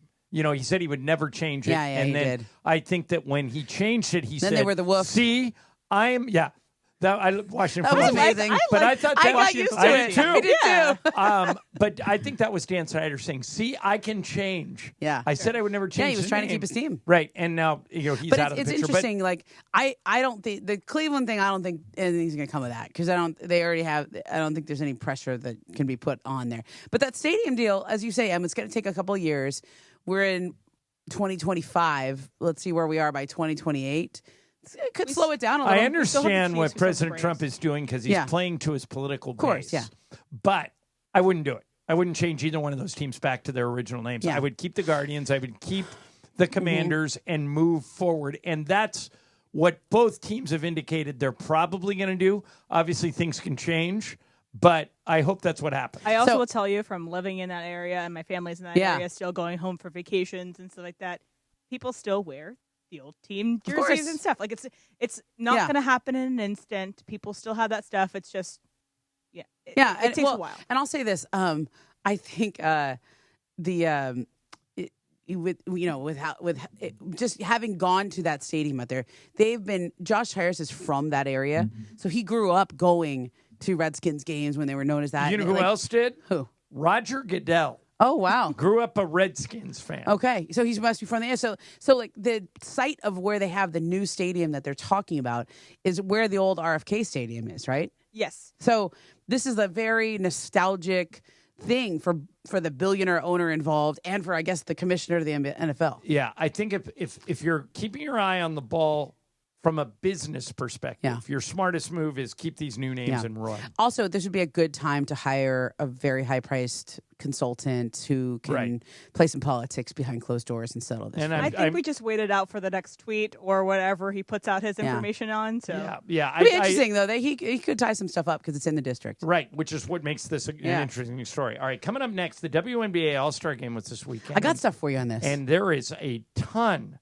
of stories coming out of there, some that are really interesting. We'll get into that next. First, let me tell you about ZipRecruiter. If you are hiring, you got to use ZipRecruiter. And right now you can try it for free at ZipRecruiter.com/LA. Ian Siegel, the guy who invented ZipRecruiter, I saw Ian yesterday, puts it this way. We don't leave anything to chance. ZipRecruiter uses matching technology to quickly find and send you the most qualified people for your roles. How quick? 4 out of 5 employers. Actually, it's a little higher than that. 83% who post on ZipRecruiter get a quality candidate within the first day. So what are you waiting for? Go to that exclusive web address. Try ZipRecruiter for free. ZipRecruiter.com/LA. Again, that's ZipRecruiter.com/LA. ZipRecruiter, the smartest way to hire. The fun way to drive home is with Sedano and Cap. Coming up today at 3 p.m. They can still develop film at a CVS? Yes, of course. Because I've told you guys, like I used to take those disposable cameras and stick them down my pants and take pictures of the entire roll. Remember that? Yeah, like this development. Like, have you ever been to a wedding where people used to have the disposable cameras on the table? Nobody else did that other than me? No. Absolutely not. You didn't take a disposable camera and take pictures of your stuff, and then they would go to develop it. They're like, "Who's this?" There have been some people fired at this place because of that stuff. For what? I just made the admission on the air. That's all. That's why. Cap? He said, when you were naked, I told you to be careful when you posted it. That's right. When I was naked with the Mandy. With the Mandy. Mm-hmm. I wasn't really. Well, I was naked, but I was covered. But you said that you could see a reflection. There's a Mandy. reflection. Yes. Yeah. Sedano and Cap on 710. The fun way to drive home. Sedano and Cap. Pechanga Resort Casino is giving away a new Mercedes-Benz and Easy Play every Friday in July. Use your club card to earn entries into the drawing while you play your favorite slot machines and table games. Be there every Friday night for the drawing and to activate your entries. You must be present to win. Play your perfect combination at Pechanga Resort Casino and you could drive home in a brand new Mercedes-Benz this July. Located off I-15 in Temecula. Visit Pechanga.com or call this number, 888-PECHANGA for reservations or more info. Adam Schefter here for Vivid Seats, your ultimate destination for all your sports and concert needs this summer. With a game-changing rewards program and an unbeatable selection of tickets, they make it easy for every fan to watch their favorite teams and players in action. Catch every home run and thrilling comeback in person from your favorite seat. Plus, every ticket is backed by a 100% buyer guarantee, giving you peace of mind with every purchase. Visit VividSeats.com or download the app today. Vivid Seats, the official ticketing partner of ESPN.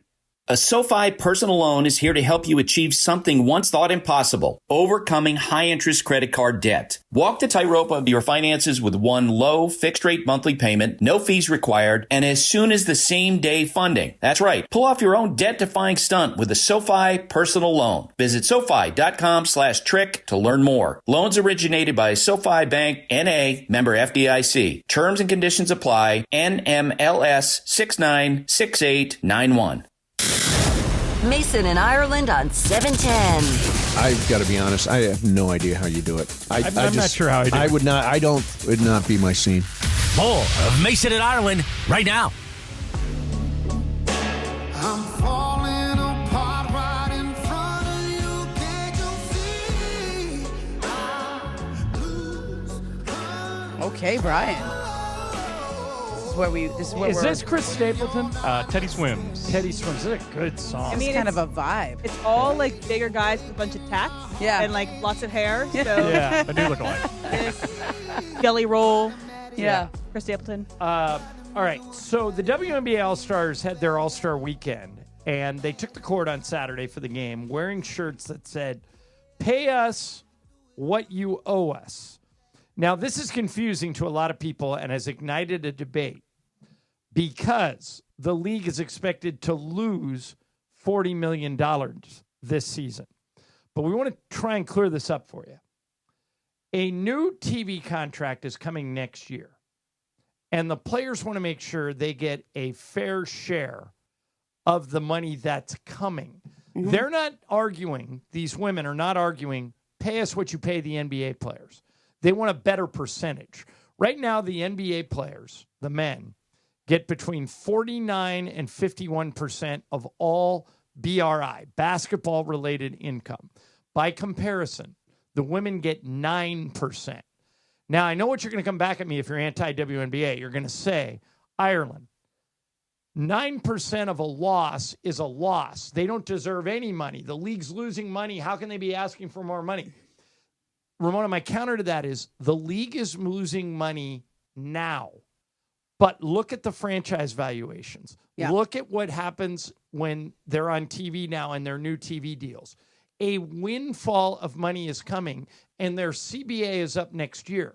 So I don't fault these women for trying to argue for a better percentage because they know what's coming down the pike. If your argument is, and a lot of the like uber conservative anti-WNBA people will say, they don't deserve a dime. That league loses money. They're lucky to have a job. That's true as we sit here today. But the contracts that have already been negotiated, the money that's coming is coming in waves. And as it stands right now, Momo, they're only going to get 9% of that thing. They deserve a higher percentage. Yeah, this is a reset moment, right? New CBA is always a reset for the league. For the owners, and you've seen some of these resets already happening with private air travel. A lot of that was the Brittany Griner stuff, like when she got harassed in the airport after she'd been imprisoned and in the Russian prison, et cetera. But I think something that, to me, my understanding of what the crux of this issue is the players, they want the owners of the teams to open their books. They want to say, okay, you say we're losing all this money, show me. Like, we want to see, just open the book. Same, like every NBA team has to show their books. They have they have to report basketball-related income.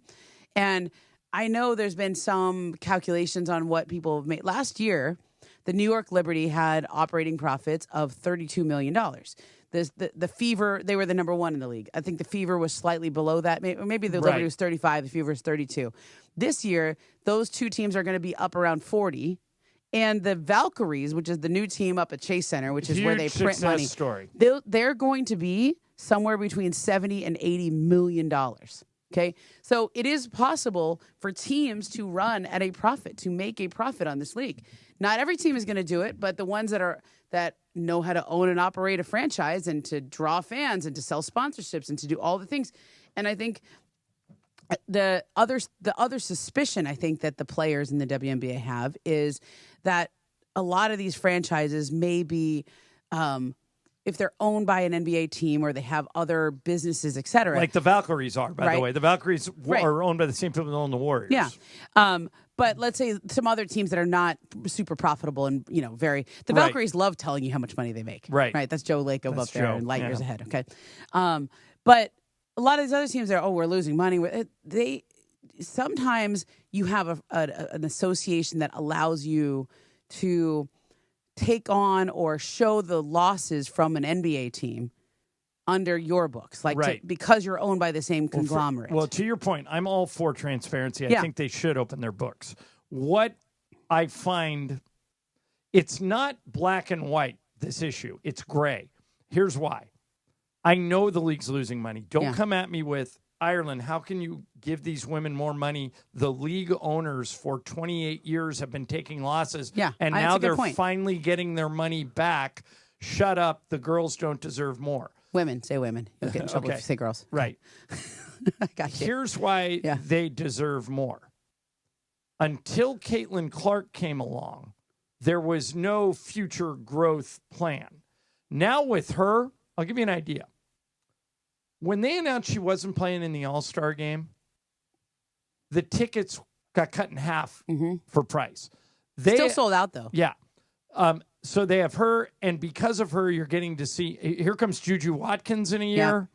The league is going to eventually make money. And to your point, they have to negotiate the CBA now because it's up in a year. And everything comes down to valuations. Right. So if you buy a team with a valuation of like a couple $1 million a few years ago, and now it's $250 million valuation, and you sell that team, right? They just took 3 more expansion teams.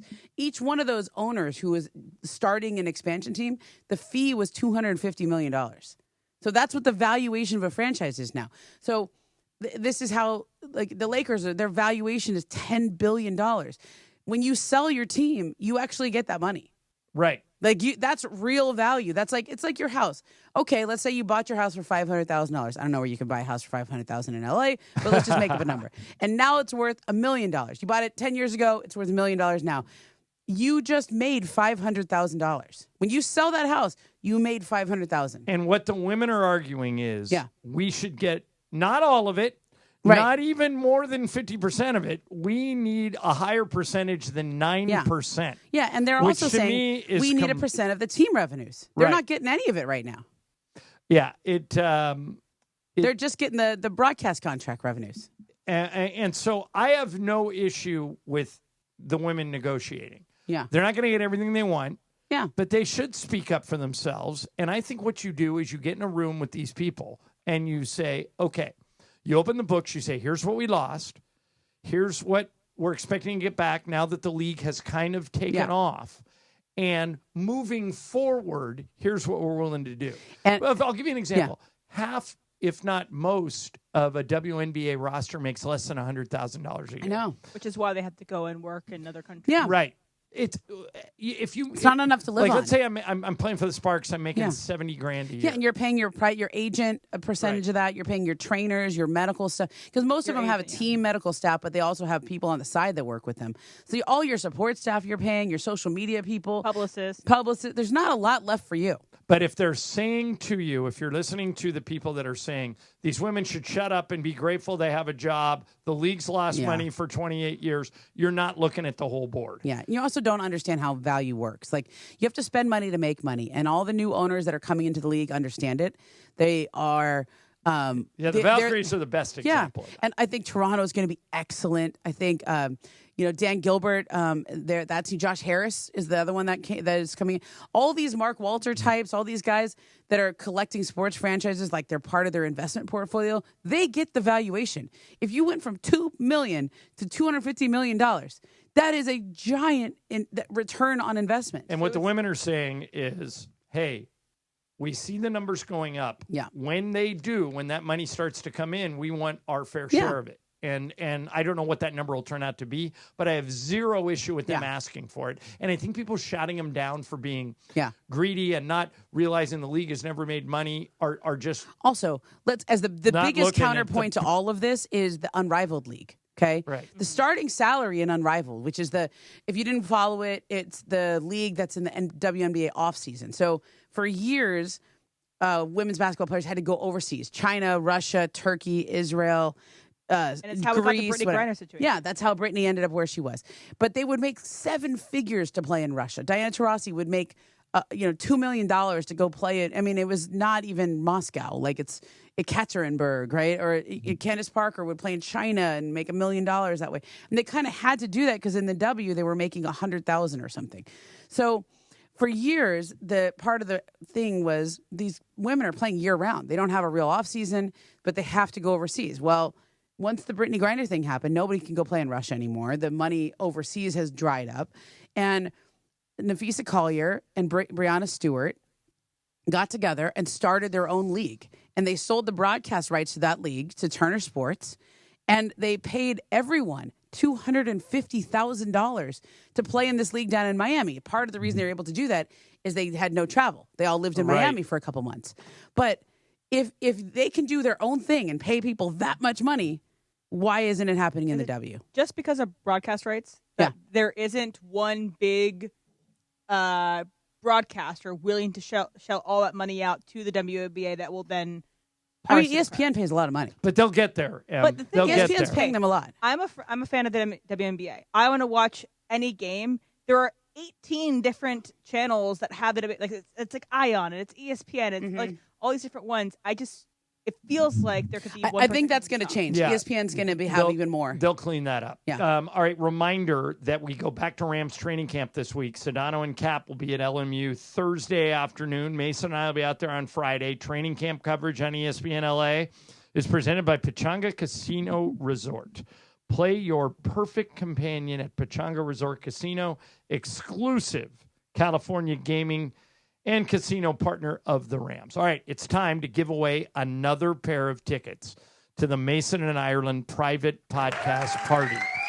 877-710-3776. I'll say it again. If you listen to the show and you want to be there on Saturday, by all means, call in, try and win. 877-710-3776. But if you don't listen to the show, if you're not familiar with Mason and Ireland, there's no way you're getting this question right. So don't call. Leave that line open for somebody who is a fan of the show and wants to be there on Saturday. Hollywood Park Casino. Night starts at 5 with a happy hour meet and greet. Then we're doing a private podcast event. Tons of special guests, including Momo, going to be out there. I think O'Shea's coming. There is a bunch of fun to be had Saturday. Giving away 2 free tickets next. ESPN LA. Are we ready? It is the Mason and Ireland 21st birthday private podcast party. Saturday night at Hollywood Park Casino. Good afternoon. HPC, go to playhpc.com or follow them on social at playhpc. Saturday night, tickets have been sold out for weeks. You want to win your way in? Listen to Mason and Ireland all week long. They've got Mason and Ireland 21st birthday trivia. If you win, you win a pair of tickets in to Saturday night's private event at HPC. Party, party, oh party with Mason and Ireland to celebrate their 21st birthday. Listen for your chance to win all week long on Mason and Ireland right here on 710 ESPN and the all-new ESPN LA app. When pain keeps you from doing what you love, Hoag Orthopedic Institute gets you back to you. We are ranked number 18 in the nation and number 1 in Orange County for orthopedic and spine care by U.S. News and World Report. From the surf to the green, our world-class doctors are there, which is why more Californians choose Hoag Orthopedic Institute for orthopedic and spine care more than any other hospital. At Hoag Orthopedic Institute, there is no one better at getting you back to you. Proudly founded by premier physicians in partnership with Hoag. Learn more at HoagOrthopedicInstitute.com. Travis Rogers into Marco Farr. Weekday mornings at 9 a.m. after Clinton and Friends. I've been a little crazy with the sugar for a while now. I am not a health food nut advocate or anything, but sugar is so wildly addictive. It's crazy. Like once you get a little bit of it, it's like, I'll take some more of that. And there's a lot of studies about what it's doing and what it could do and what it might have done. So you start listening. Okay. So I've gone a little crazy with the apple fritters once a day after the show as a pat on the back or whatever. They're pretty good. They are good. They're very good. And this dude will serve me right into the grave too. Yeah. Right. And I'll have a soda every now and then. So what's your soda choice? Like whatever you got. Yeah, it doesn't matter. No, I mean if I'm buying it, probably Sprite. Yeah. So Sprite's your first choice? Sprite's always first choice. Yeah, okay. I had a mellow yellow the other day. That's like the bootleg Mountain Dew, right? Mellow yellow? Mellow yellow. Really? And I had like 3 cups. Oh. 3 large cups. Travis and DeMarco tomorrow morning at 9 a.m. Don't miss Travis and DeMarco on 710 ESPN. Celebrate with Mason and Ireland at their 21st birthday private podcast party. Saturday, July 26, 5 p.m. start at Hollywood Park Casino, LA's hottest card room, where you can park, party, and play. Enjoy a fan meet and greet, surprise guests, and take home an exclusive Mason and Ireland gift. Visit ESPNLA.com for more details. Tickets are sold out, but you can win your way in. Listen to Mason and Ireland all week long for you to win your way in at Hollywood Park Casino, open 24/7 pregame on game days inside Century Bar and Grill. And step into Ray's Lounge for live music and DJs on the weekends. For more info, go to playhbc.com or follow them at playhbc. Must be 21 plus to enter. Do you owe $10,000 or more in credit card debt or personal loans? With credit card debt at all-time highs, Debt Relief Advocates is urgently notifying consumers of debt relief now being made available, designed to aid consumers with out-of-control credit card debt. Those who qualify and enroll for this relief program will only have to pay back a fraction of what they owe. This is not bankruptcy or a debt consolidation loan. This is a relief program that credit card companies would rather you not know about, as it ends your debt nightmare and saves you lots of money. Consumers owing at least $10,000 in credit card debt or personal loans can now take advantage of this debt relief as the cost of living skyrockets. Debt Relief Advocates has established a relief hotline for you to call to learn what debt reduction you may qualify for, so don't wait. For this free information, call the Relief Hotline at 800-606-8737. 800-606-8737. 800-606-8737. And it is Mason and Ireland, the OGs of LA Sports Radio. Like, that's the problem in the world, is there aren't enough happy shows, fun shows. Mason and Ireland. 710 ESPN. Summertime when the weather is high, you can stretch right up and It is summertime, and this Saturday at the Hollywood Park Casino, Mason and I are putting on a private podcast event. We're going to do a meet and greet from 5 to 6, and then at 6, Bergman takes the stage, and he's going to throw a bunch of questions at it. And, Momo, you will be invited to participate in this. We're doing our first ever complete AMA. You can ask us absolutely anything, and we will answer it. Oh. No matter what. There's only one thing that's off limits. We cannot talk about money in contracts. So, like, in other words, like if we have a contract, mine with the Lakers, fair. mine with ESPN, Mace has that lawsuit. All that money, we're restricted. Yeah, don't ask me either. We're restricted legally from talking about money like that. But anything else goes. Okay. All right. You can ask. You can ask me. I just want to answer. Yeah, I'll answer anything other than that money stuff. Yeah, I'll gracefully pivot. All right, but you have to get a ticket, and the tickets sold out in like 10 hours. All right, like 200 tickets gone. Yeah. Then we kept 20 tickets on standby to give away this week. We gave away one pair last hour. We're going to give away another pair right now. And the first person who has a crack at them is Anthony in La Palma. Hi, Anthony. Hey, what's up, guys? All right, here we go. You get this right, you get 2 free tickets, okay? All right, let's get it. Mason's mom, Donna, has a boyfriend who Mace refuses to call his stepdad. What is the first name of Donna's boyfriend? Oh, you got to get this. Leo. Leo! Yeah! Way to go, Anthony! All right, man. He's not stepdad Leo. Yes, he is. Or we also, Anthony, would have accepted not stepdad Leo. Yes. But so you win. I'm going to put you on hold. Emily's going to get some information, and we'll see you on Saturday, okay? I'll see you guys. Have a great day. All right, man. You too. All right, so that's pair number 2. We'll give away another pair next hour. All right, Momo, I wanted to get to this because you are uniquely qualified to discuss this exact subject. Earlier today, Chris Paul agreed to sign with the Clippers for 1 year.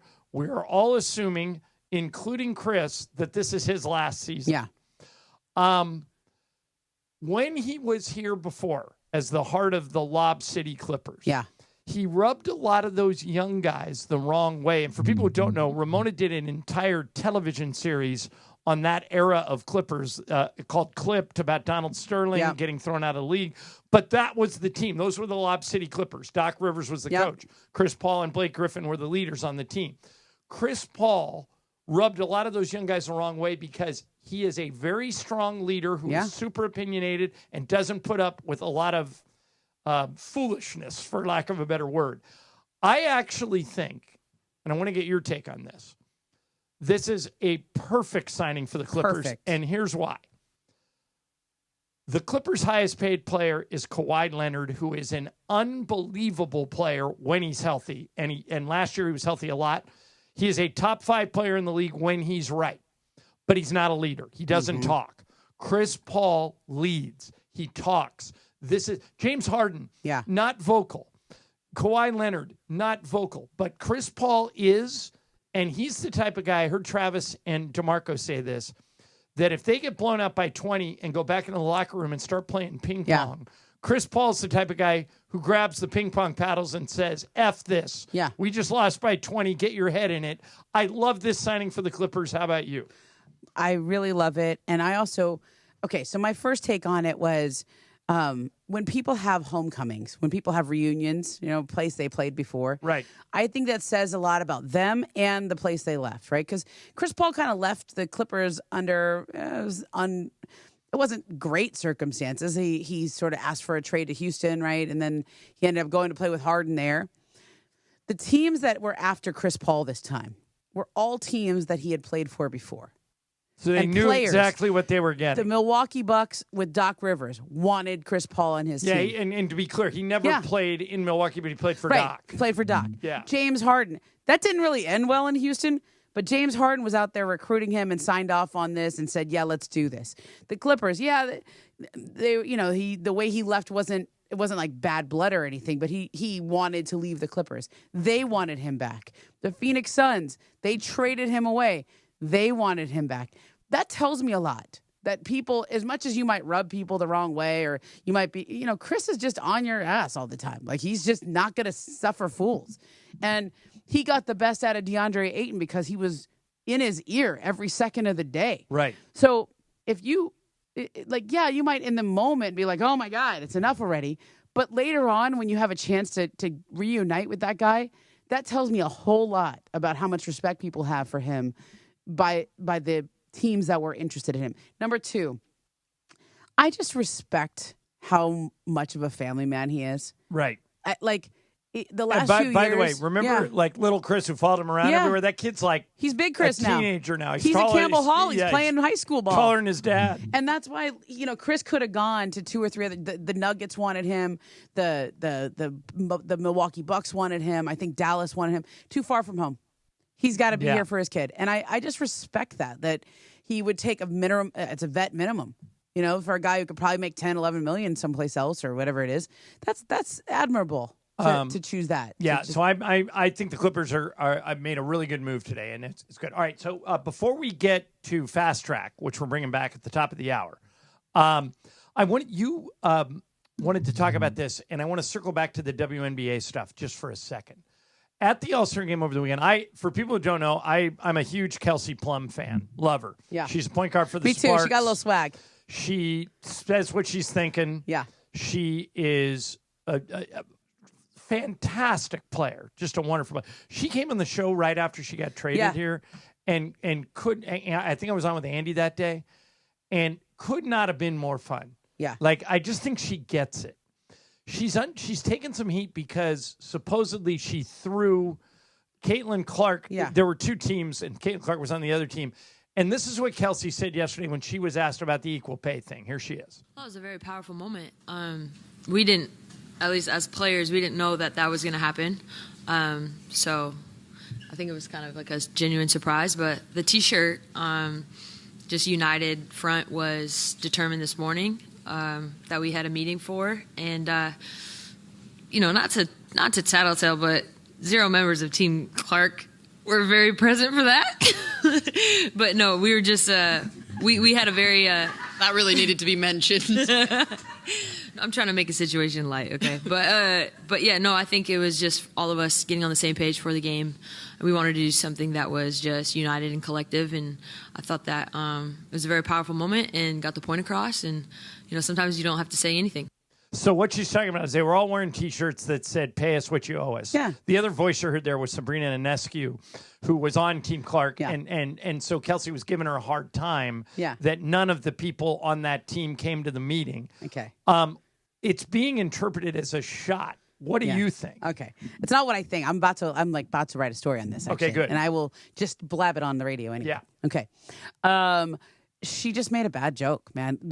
All weekend there was this thing called the Stud Buds. Okay, Yeah. This was like a Twitch feed that Courtney Williams was doing. That may come up in Fast Track. Okay, so it was just following them all around All-Star Weekend while they were out partying all night.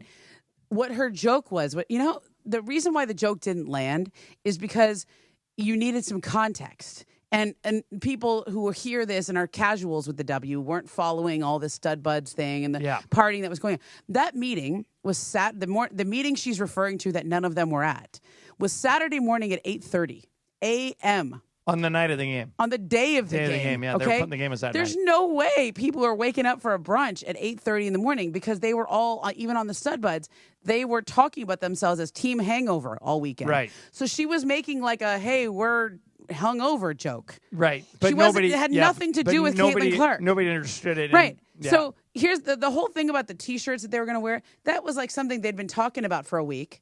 And then they just finalized the plans at that meeting. But Kelsey wasn't there because they were all hungover from the night before. And so she made a joke and everyone in the room was like, what? Yeah, I didn't think it was as big of a deal as everybody was making it out to be. It's gone a whole thing today. And by the way, Team Kelsey Plum all day with me. Yeah. I love her. Also, I think she's just great. nothing. No one can ever make a joke anymore. Yeah, I know. Like, It's crazy. that's the thing about the W. I like that players like Kelsey are not so guarded. I like that they just say things or that we have the Stud Buds or whatever it is. But like in today's media, where now all of a sudden casuals are watching the W and not understanding, you're going to get misinterpreted. Yeah. All right. Coming up next is Fast Track. Emily will throw some stuff at us. Brian will throw some stuff at us, and we'll tackle it all next. ESPN LA. The fun way to drive home is with Sedano and Cap. Coming up today at 3 p.m. Mr. Alvarez, Sedano's the type of dude that leaves his autograph as a tip, says, "You're welcome, George." Let me tell you something. What? Let me tell you something. You're going to compare those two things? Come on, man. That's Seriously. harsh. Yeah. First of all, I'm a great tipper. Okay, let's start with that. Yeah, you are. I've seen it. Heck yeah, you are. I am a great tipper. Cappy's the one that never tips. He's the one that's always complaining. Why is everything got to be a tip? When I go to Starbucks on the app, it tells me should I leave a tip. When I go and put in my credit card, it says 10%, 50%, 20%, and 25%. Why do I got to pick for something that nobody did anything for? I tip all those mother bleepers. Okay? All those mother bleepers get tipped. Listen, there's your promo, DeAndre. Literally, all you had to do was ring me up, and I'm giving you 10%. How about that? Sedano and Cap on 710. The fun way to drive home. Sedano and Cap. Don't navigate the legal system alone. Hey, it's Travis. At the personal injury law offices of Joseph S. Normand, they will fight tirelessly to get you the max compensation you deserve. Joe and his team understand the emotional and financial toll that an injury can take on you and your life. Call 213-747-2000 or visit normandlegal.com. The law offices of Joseph S. Normand have helped thousands of people like you recover millions of dollars in settlements and verdicts. Visit normandlegal.com or call 213-747-2000. Your recovery is their priority. Disney's Descendant Zombies Worlds Collide Tour.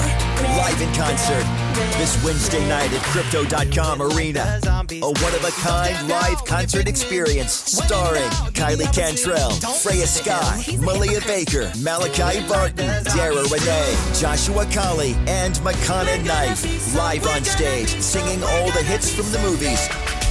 Tickets on sale now at DescendantZombiesLive.com. When it comes to back-to-school shopping at Target, you can choose not to choose. From getting what you need to expressing who you are. With prices that make every choice feel right, why not choose all of the above? From backpacks, bedazzled kicks, and Picture Day Perfect styles as bold as they are. For bring your own lunch days to Science Project Partner Days, Snack Stash Days, Decorate Your Locker Days, and Paint Outside the Line Days. All at prices that will definitely make your day. For all of the above, it's back to school at Target. I can't believe how spotless my floors look after using the Swiffer Power Mop. No more dragging around a heavy mop and messy bucket. Now I get the same deep clean without all the work. Thanks to the powerful solution and scrubbing pad of the Swiffer Power Mop, dirt and grime don't stand a chance, and I don't break a sweat. Mic drop. I mean, mop drop. Swiffer Power Mop. Swiffer Power Mop. A smarter way to mop. Try it or your money back. Hi, it's LeBron. The Lakers play here. 710 ESPN. KSPN, Los Angeles. A good karma brands radio station. Fast Track. And it is Fast Track on 710 ESPN. Mason and Ireland on the all-new ESPN LA app, 7:10 a.m. and always on YouTube at ESPN Los Angeles. Fast Track now back in the 2 p.m. hour on Mason and Ireland, driven by Cerritos Auto Square. Why do more people buy their car at Cerritos Auto Square than from any other location in Southern California? Easy. With 24 dealerships side by side, car shoppers can find the right car at the right price at the right location. Cerritos Auto Square. Learn more at CerritosAutoSquare.com. Once again, back to Fast Track and back to Mason and Ireland on 710. Fast Track.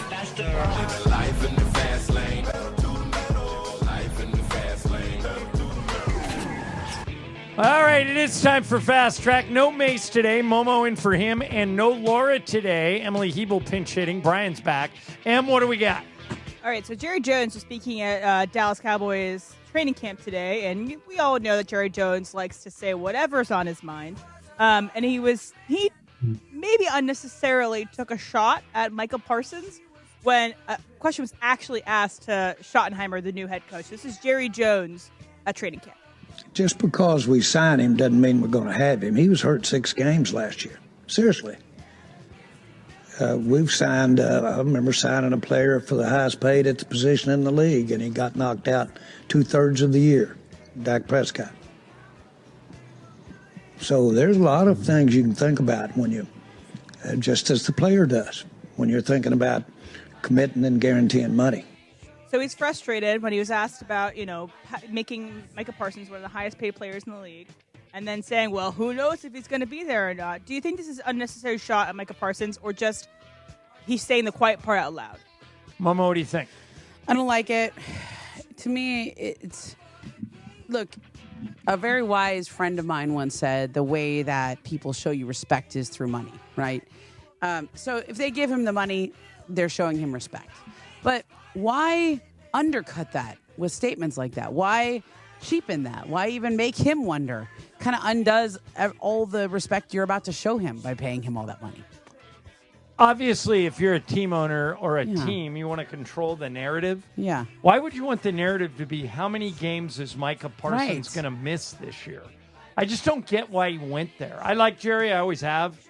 But I don't know what he's normally pretty smart. I don't know what his end game is here. What do you think, Emily? Yeah, I'm confused as well because he's not in the middle of a negotiation. It would make more sense if Micah had not been paid yet and they are waiting in negotiation with him. But because it's already done, it feels like an unnecessary shot that makes a player maybe not want to play for him. Right. Like, are you trying to motivate him to play more? Are you saying he doesn't play through injuries? Like, what's the game? And do we really want our players to play through injuries and make their injuries worse? Like, it doesn't really make any sense to me. Yeah. I mean, there wasn't. You asked, did he say the quiet part out loud? There is some truth to that. He did, but I don't know why you go there. I guess that's yeah. I mean, look, 2 years ago the Clippers did this with Kawhi. He pushed himself to play when they did the new player participation policy. Wow, I said that fast. Player participation policy. This pro baller stuff is working. I know. I can tell. Great stuff. Yeah. See if I can say that 3 times fast. Okay, ready? Go.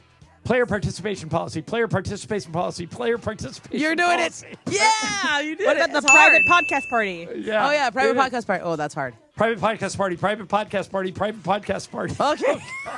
That's a lot. Those are both hard. That's hard.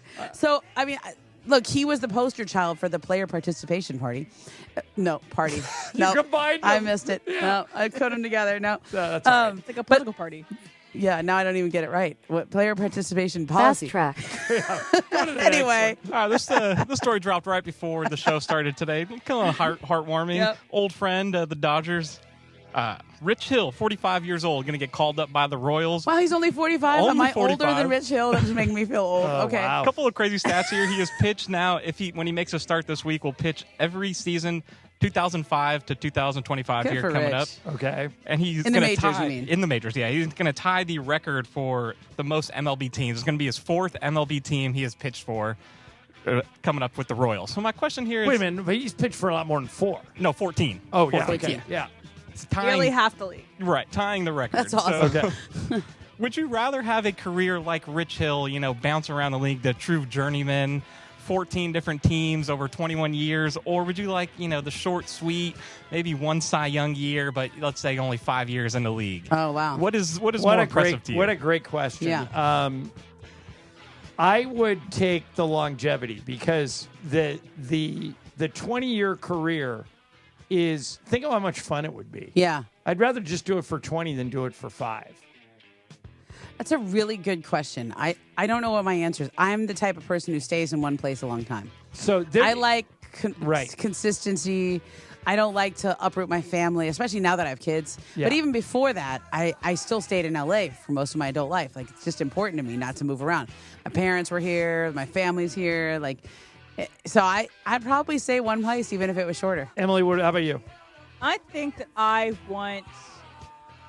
It depends. If I got one huge contract and then stayed around for a long time, I think if under Brian's scenario, you get one contract for 5 years, but you win a Cy Young, maybe a World Series ring, but you're out in 5. Honestly, I think 5 and then out because, it'd be nice to have the rest of your life to spend your money that you have, I guess. And then you can go teach camps and live wherever you want. So I think 5 years. Brian, what would you take? I think I'd take Rich Hill's journey. I would too. He's pitched in the World Series, so he's kind of had those moments. Never had that Cy Young kind of season, though. But I think it'd be cool to go travel, play for half the league, practically. Yeah. By the way, do you guys remember when they used to do Players Weekend in Major League Baseball and you could put nicknames on the back of your shirt? Oh, yeah. Oh, he's the best all time. Okay, do you remember what Brian knows? Do you remember what Rich Hill wrote on the back? Em, do you remember? No. Dick Mountain. Whoa. Rich Hill. Okay. Dick Mountain. Yes, it's nicknames for it's both nicknamed parts of for his both names. of his names. Yeah. And the players loved it. Like Dodger Stadium for the next year. Oh, yeah. You would walk around and people had Dick Mountain jerseys on. Oh, it was my great. God. Yeah, my grandfather's Fast track. Our grandfather's name is Richard, and it goes by Dick. So Yeah, I a understand. lot of them do. All right, so we just talked about the WNBA last 2 segments, but I wanted to bring up the Stud Buds. If you don't know what they are, it is Explain who these are. This is interesting. It's Courtney Williams and Natisha Hedman, who are teammates on the Lynx. Both And- All-Stars. The Minnesota It's their team, starting Minnesota Lynx. backcourt, right? Yeah. Yes, Okay. and they have started a Twitch stream. It started before this past weekend, but a Twitch stream is basically a live stream that people can come on, participate in, send money, monetize, etc. But basically, cameras are on for 72 hours Straight. Yeah.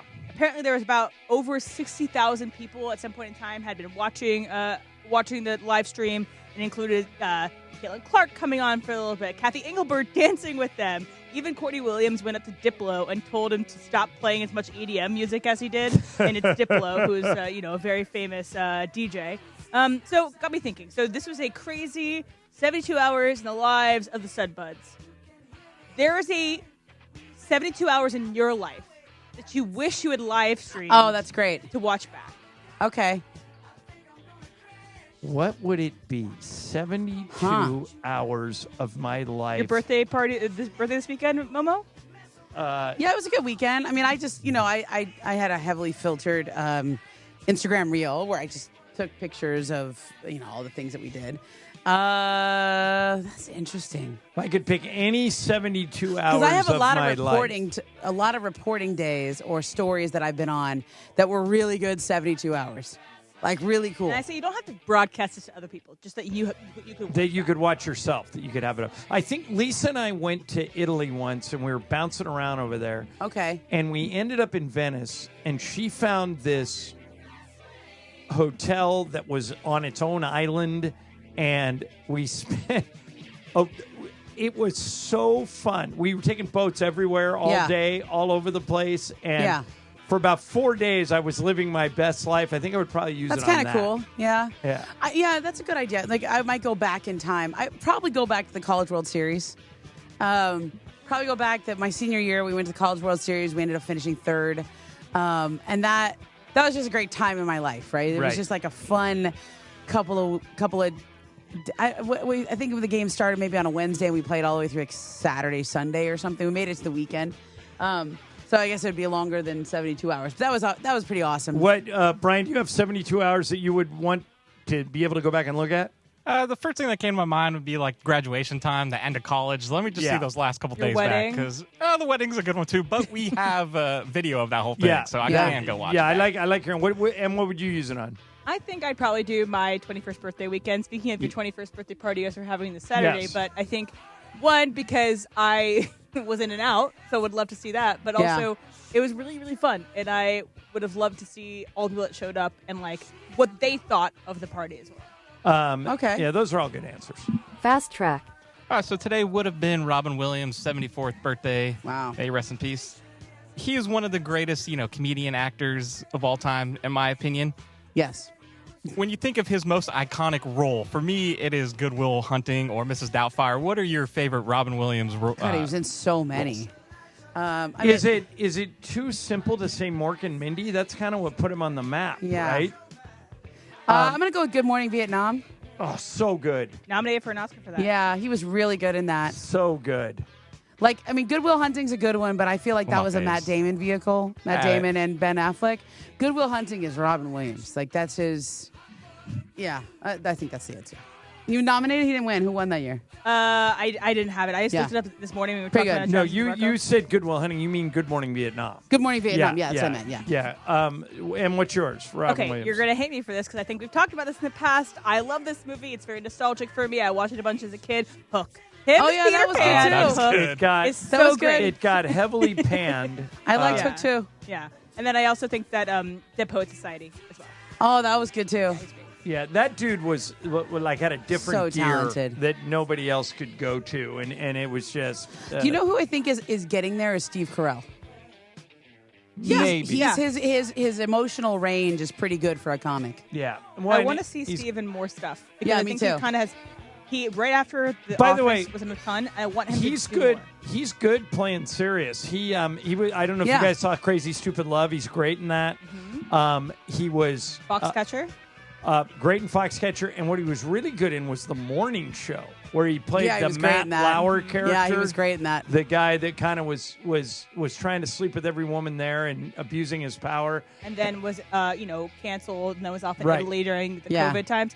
Also, Beautiful Boy. If you ever watched that movie with I don't him and think Timothée Chalamet, really heartbreaking, but really good. Okay, got one more, Brian? Fast track. Yeah, I got one more here for you. It's a quick one. So, over the weekend, the Charlotte Hornets won the Summer League. I just question here for you guys: the last couple winners, Trailblazers, Kings, Grizzlies. They got these crazy rings, by the way. Oh, I didn't see. I tweeted the ring that they're getting. They probably most of the guys on the team should sell it because it's probably worth more than they make.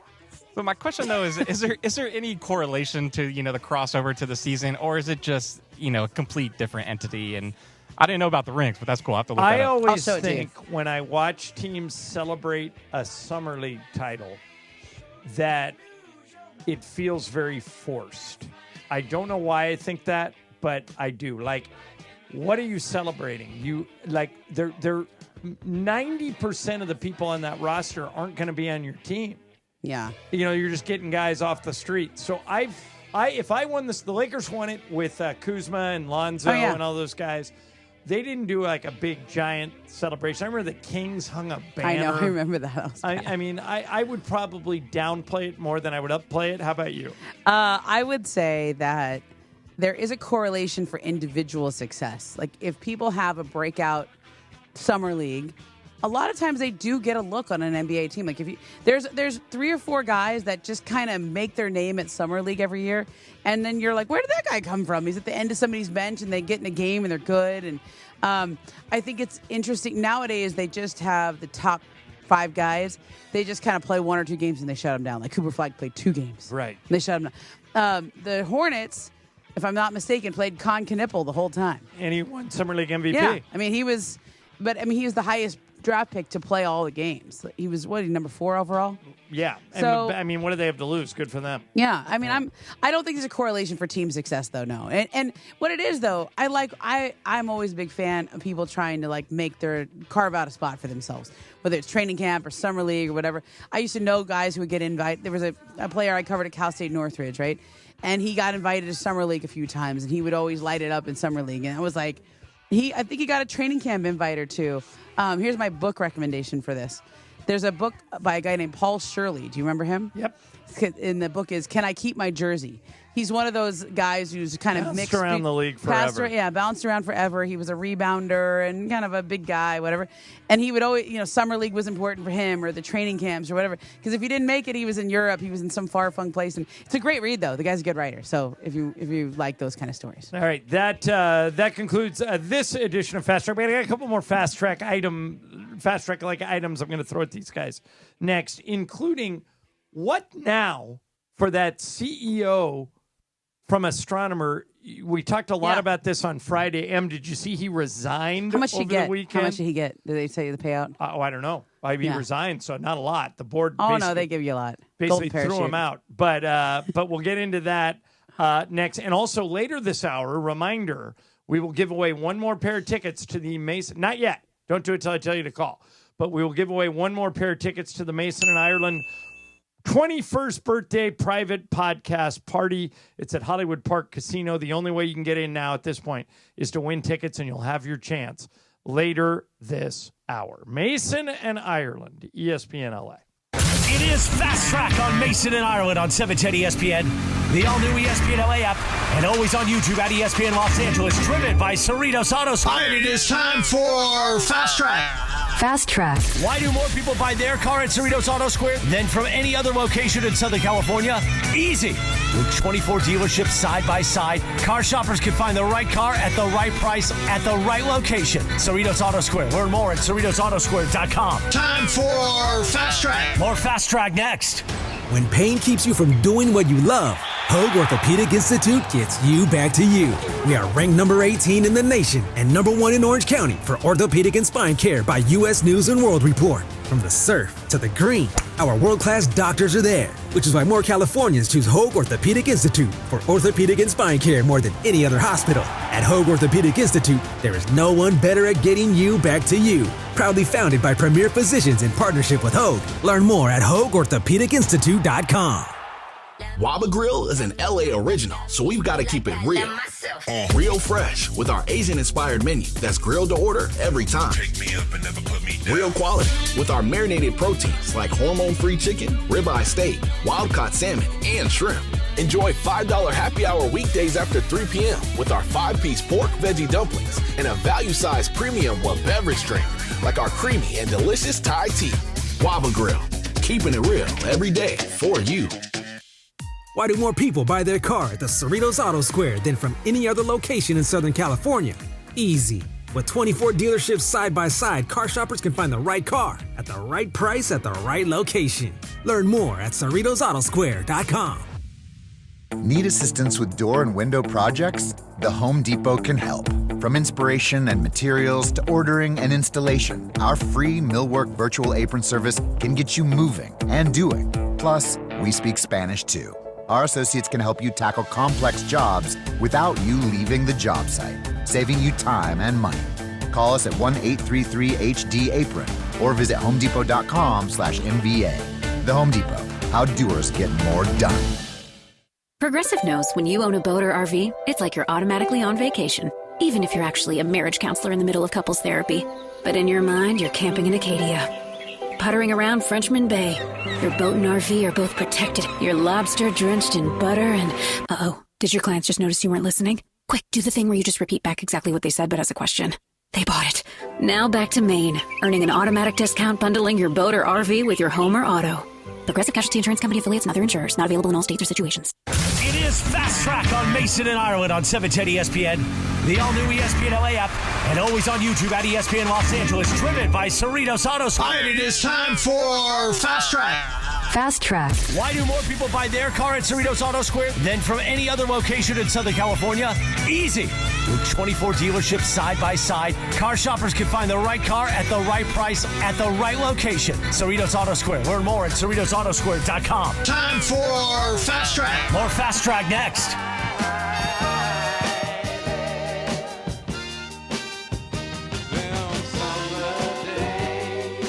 We are in the middle of summer. Mason in Ireland. Momo's in for Mace. Brian Cohen's back from vacation. Emily Hebel doing double duty today. Reminder coming up in a few minutes. Not yet. I'll tell you when to call. We'll give away another pair of tickets to the Mason and Ireland private podcast party this Saturday night at Hollywood Park Casino. But I wanted to ask you about Andy Byron. Andy Byron is the most famous guy in America right now. He is the CEO of Astronomer, the guy who got caught with his mistress on a Jumbotron camera, and then they basically incriminated themselves by the way they handled it when they got on camera. And so the story kept getting bigger. On Saturday, he resigned. I think they forced him to resign. Chris Martin, the lead singer of Coldplay, has turned this into a bit. Of course. A week ago is when they were in Boston and Andy Byron got caught on the Jumbotron can. This was this weekend, Chris Martin at a concert. We'd like to say hello to some of you in the crowd.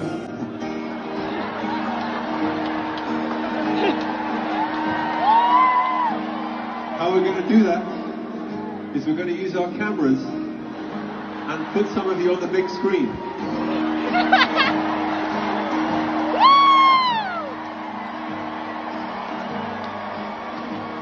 So please, if you haven't done your makeup, do your makeup now. All right, so everybody's making a joke out of it, but here's my question for the three of you. Andy Byron, the CEO, was the CEO of a billion-dollar company. He has now resigned in disgrace. If he was your best friend, okay, and he comes to you and he says, Ramona, I obviously screwed up. This is going to be my legacy for the foreseeable future. What's my next move? Where do I go from here? What do you tell him? Oh, I absolutely lay low for a minute. Try to keep your family together if you can. If that ship if may you have want sailed. To. Yeah, it may have sailed. Has she filed for divorce or anything? No, but she dropped. She deleted her face. She first dropped her surname off her Facebook account and then deleted. And by the way, the other girl, the girl he's having the affair with, was apparently married into one of the richest families in New England. Yeah, I read about that. He owns some liquor company or something, right? Yeah. They had just bought a house together.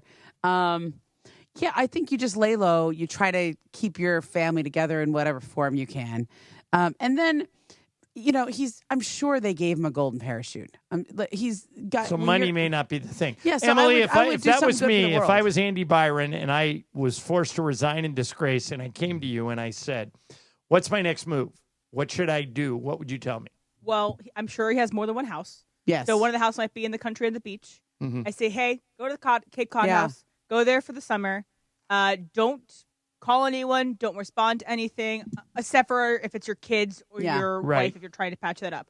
Or take the Steve Carell route and morning show. Go to Italy. Go to France, somewhere where they don't frown upon extracurricular activity. Because at the end of the day, this is affair. a private matter, not a public. Well, and think about it. He really didn't do anything illegal. He did something immoral. Brian, if I came to you and said, I need your advice, I screwed up, I blew up my career, I blew up my family, what should I do? Very similar boat. I think you just got to go into hiding for a few weeks because I think it's only going to be a few weeks and then the next viral, something else will pop off and this will kind of be an afterthought.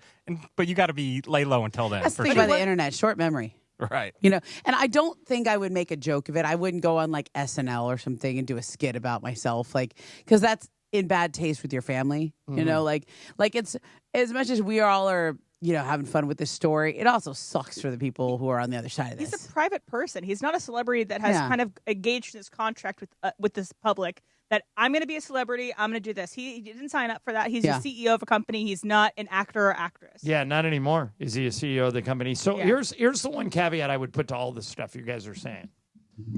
I would tell him, Andy, this is obviously, unless you come up with something big, is going to be the first line of your obituary. This is now the thing that defines you. What I would work towards while you're doing, I thought you guys all had some good advice. While you're laying low, you need to invent something. Because no other company is going to hire you as a CEO with this on your resume. It's certainly not $1 billion company, but if you create the company, Steve Jobs was bankrupt a bunch of times. Donald Trump was bankrupt a bunch of times. You can reinvent, but you have to reinvent and you have to come up with something. That's what I would tell. Or you lean into your best quality. I was actually listening to this woman who works in crisis PR, and she has TikTok, but she also has I love that you're on podcast. crisis PR TikTok. It's That's very so fun random. to me. Yeah. Her name's Molly McPherson. She also goes on CNBC and all that stuff. So you lean into the quality that makes you marketable. And so is it that you can deal with being knocked down and come back? Your tenacity that you can say, I'm going to work through this. And it doesn't necessarily need to be inventing something else. It's taking the narrative, taking what your best quality is out of this when you go to your next job, after you take this 3-month sabbatical you're choosing to take. Right. So the history is filled with people who suffered what appeared to be a career-ending screw-up, only to see him rewrite the narrative. I mean, it happens all the time. Frank Sinatra tried to kill himself. He was so forlorn over Ava Gardner in the 50s. Wow. He was trying to get parts in movies. Nobody would hire him. He lost his voice. He couldn't sing. Tried to kill himself. Came back to have an unbelievable career. When Kobe Bryant, when that thing happened in Colorado, a lot of people thought he'll never recover from this. And that, in no way, it's part of his legacy, but not the main part. It happens a lot. People can come back. Taylor Swift, Reputation. Right. Yeah. And you can you can come back from things that appear to be your defining moment. Yeah. Only to change the narrative, and that's what this. That's and I think, look, he's a billionaire, right? I don't know if he's a billionaire, but he was the CEO of a billionaire company. He's not hurting for money. He's good. Yeah. I would probably try to do something good for the world, right? And not just write a check, but invest in, really get involved in a charity, get boots on the ground kind of work, and earn your redemption. Yeah. And then I think it's absolutely redeemable. I mean, he didn't do anything illegal. It's bad.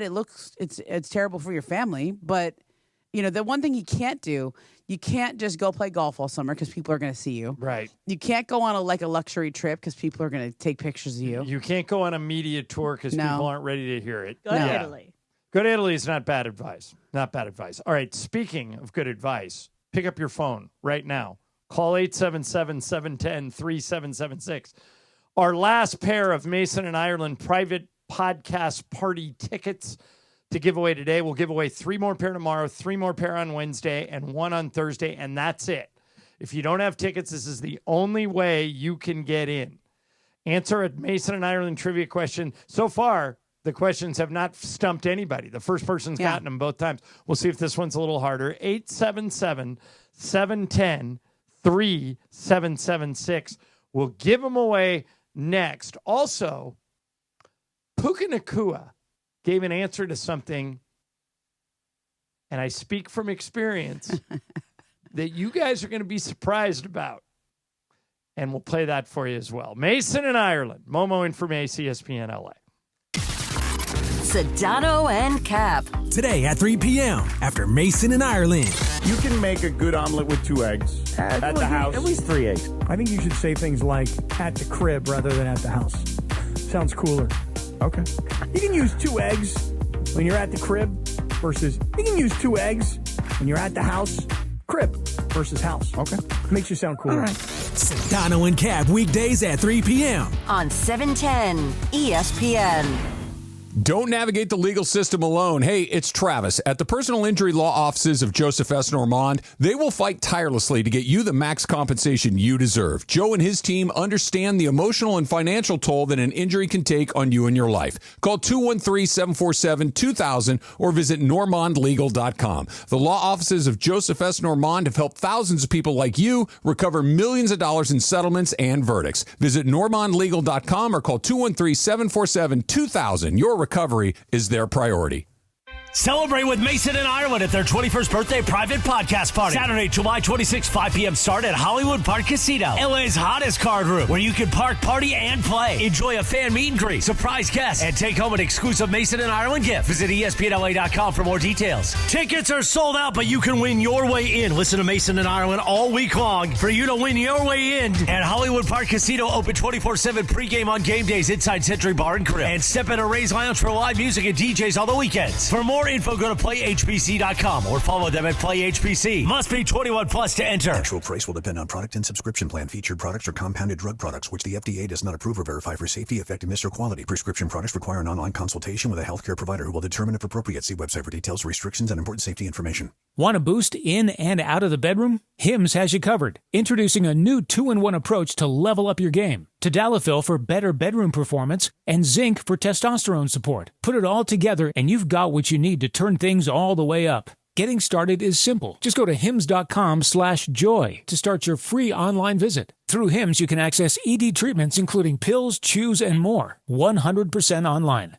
No office visits, no pharmacy lines. Just fill out a simple intake form and a licensed medical provider will determine if treatment's right for you. If prescribed, it ships free and discreetly to your door. Find affordable treatment options at up to 95% less than brand names at hims.com/joy. That's hims.com/joy, HIMS.com/JOY. Mason and Ireland on 710. I mean, would you rather have good life or sex? Good sex. Good life, good sex. Well, I got both. There you go. That's good the for correct you, answer. Johnny I. More of Mason and Ireland right now. That summer. New kids on the block had a bunch of hits, Chinese food. All right, time to give away another pair of tickets to the Mason and Ireland private podcast party. It's going to take place on Saturday night at Hollywood Park Casino. The only way you get in is to win this week by listening to us from noon to 3. We gave away a pair of tickets in the noon hour, a pair of tickets in the 1 o'clock hour, and now we're giving away another pair. The first person who has a chance to win these is Mike in Placentia. Mike, you answer this question right, I'll give you 2 tickets to the party. You with me? Yep, I'm here. Okay. Someone at the station gave me a pair of pants that had a stain on them, thinking my claim to be a laundry expert would solve the problem. Instead, I ruined the pants and had to replace them. Who gave me the pants, Mike? Was it Laura Romo? Laura Romo is the correct answer, and Mike, you are in. I'm going to put you on hold, and Emily's going to get some info for you, and we'll see you on Saturday, Mike, okay? Looking forward to it. All right, man. Thank you. That's cool. Okay.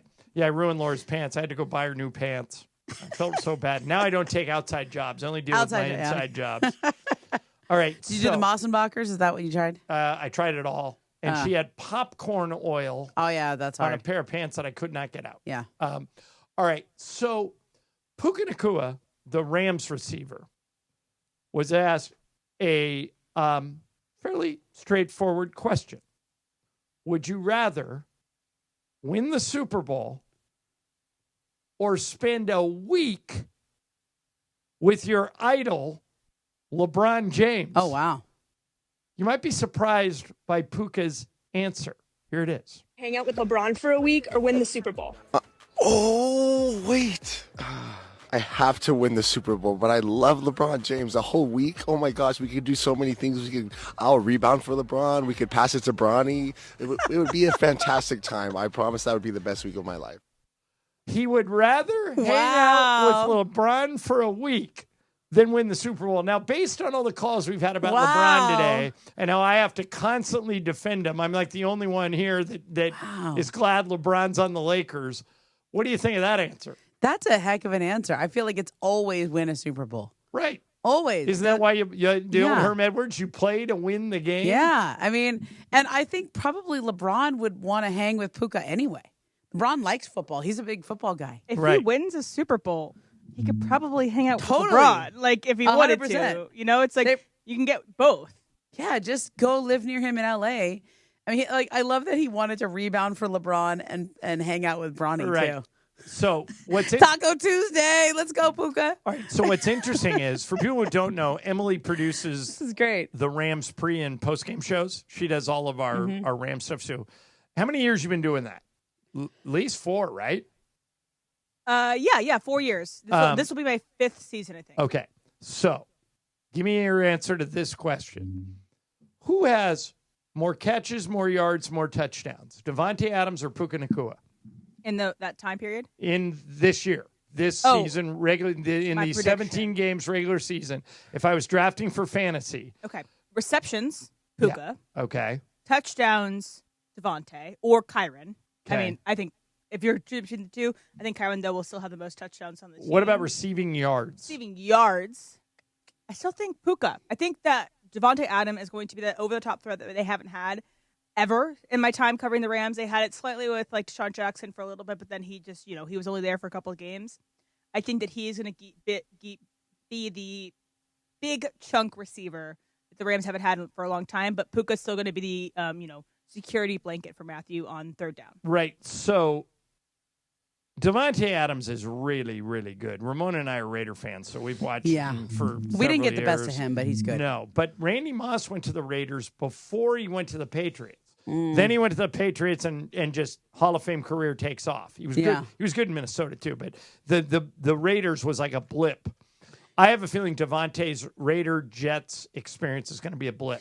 I think we're getting Green Bay Packers Devontae Adams. Yeah, how old is he now, Em?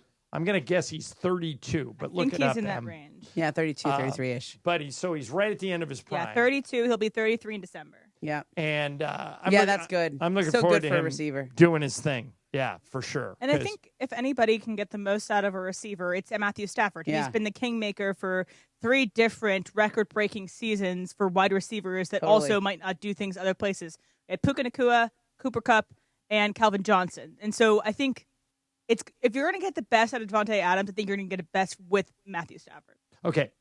Last thing before we get to Game of Games, it's my game today. I saw this, and we all are on a lot of planes, so I thought it'd be interesting to bring up. Delta Airlines is using artificial intelligence, AI, to decide how much you should pay for a plane ticket. So it's not based on the seat or where you're going. It's basically how Uber does surge pricing. They call it dynamic pricing, and it could make air travel more expensive or less expensive. So, for example, if they've got a flight to New York and nobody's buying tickets on it, they'll lower the price to fill up the plane. But if everybody's clicking on it, they'll raise the price because they know the tickets are in demand. Is this a good thing or a bad thing for consumers? Well, I think it's more than that. When I read that story, I think they're profiling you to see if how much you can pay. Right. Like, I think they probably have access to some of your financial details, like maybe your credits. I mean, AI is going to know everything about you when you're online. So if you have in this case, more, it would be bad. Because I think it'd be bad. they're using your own success against you. Yeah, I don't. This is like the natural outgrowth of AI, which is that your search history, your whatever data they collect on you is going to factor into how much they offer you to pay. Right. 'Cause, I mean, already we're having you can raise your price based on how many times you're looking at the same flight. So if I look for a flight today to go to Hilton Head, which I'm going to go in 3 weeks. If I go This is today to interesting. Hilton Head, I didn't know that. Okay. it's going to be one price. If I search again tomorrow, it could be higher because they already know that I'm searched interested. already. Is it ever lower? It's never. It's lower at sometimes if it basically they already do what you're talking about. Where if the flight isn't full, the price will go down. Yeah. It's lower sometimes on Tuesdays apparently for some reason. But if it gets closer to the date, sometimes like pockets are cheaper. But they're already kind of doing this dynamic pricing. But what you're saying, where it's like I make, let's just say a number, $30,000 a year, and someone else makes $80,000 a year. Let's just say use those two numbers, and that they're going to charge the $80,000 person more. Is that what? I think that's what I read. Yeah, that would of course be bad for anybody who does well in life. But anything like you get a raise at work, so now you're going to pay more for your prices. But what happens if I have what Yeah. happens if I have a history of only buying plane tickets when they're on sale? Will they give me a sale? Maybe. Yeah, so maybe it works the other way. Or they'll make it look. Yeah, it's true. It's a good point. So maybe they'll make it look better. But this guy's not going to pay $500, but we can get him for $3. Yeah. Or if we make it look like one of the strongest sales techniques is to offer somebody a price that, and then later make them feel like they got a deal. So knowing that this guy usually doesn't buy on the first try, he'll buy on the second or third try or the second time he searches.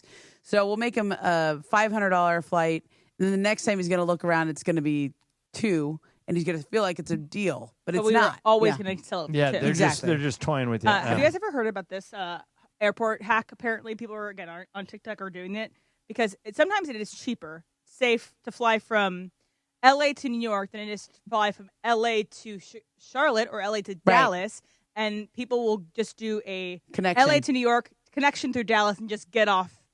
In Dallas. Yeah, there's a whole website where you can track this. Yeah. They can tell you. It's where called your it's like the layovers open are? jaw. I think it's like open jaw or something. Would you ever do that? I think I would, but then if you do it too often, they catch on to you. Yeah.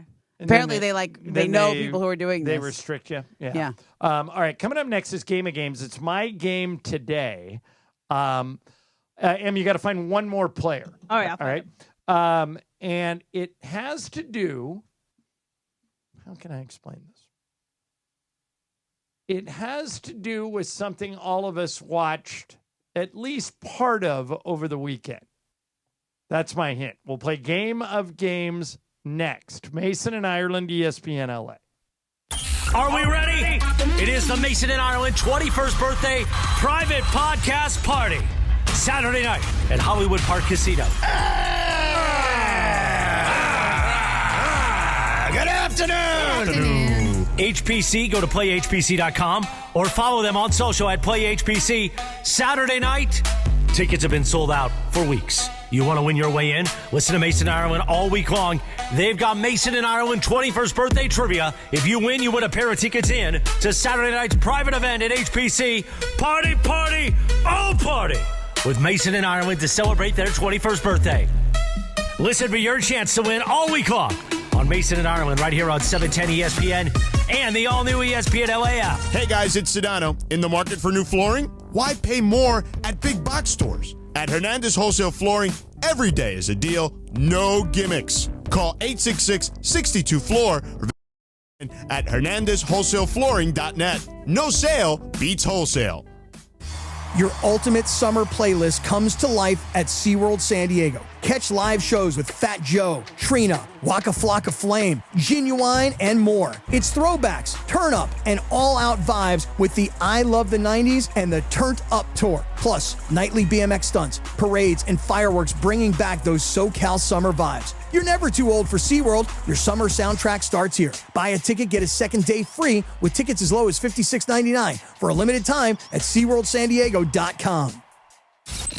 Travis Rogers into Marco Farr. Weekday mornings at 9 a.m. after Clinton and Friends. I've been a little crazy with the sugar for a while now. I am not a health food nut advocate or anything, but sugar is so wildly addictive. It's crazy. Like once you get a little bit of it, it's like, I'll take some more of that. And there's a lot of studies about what it's doing and what it could do and what it might have done. Yeah. So you start listening. Okay.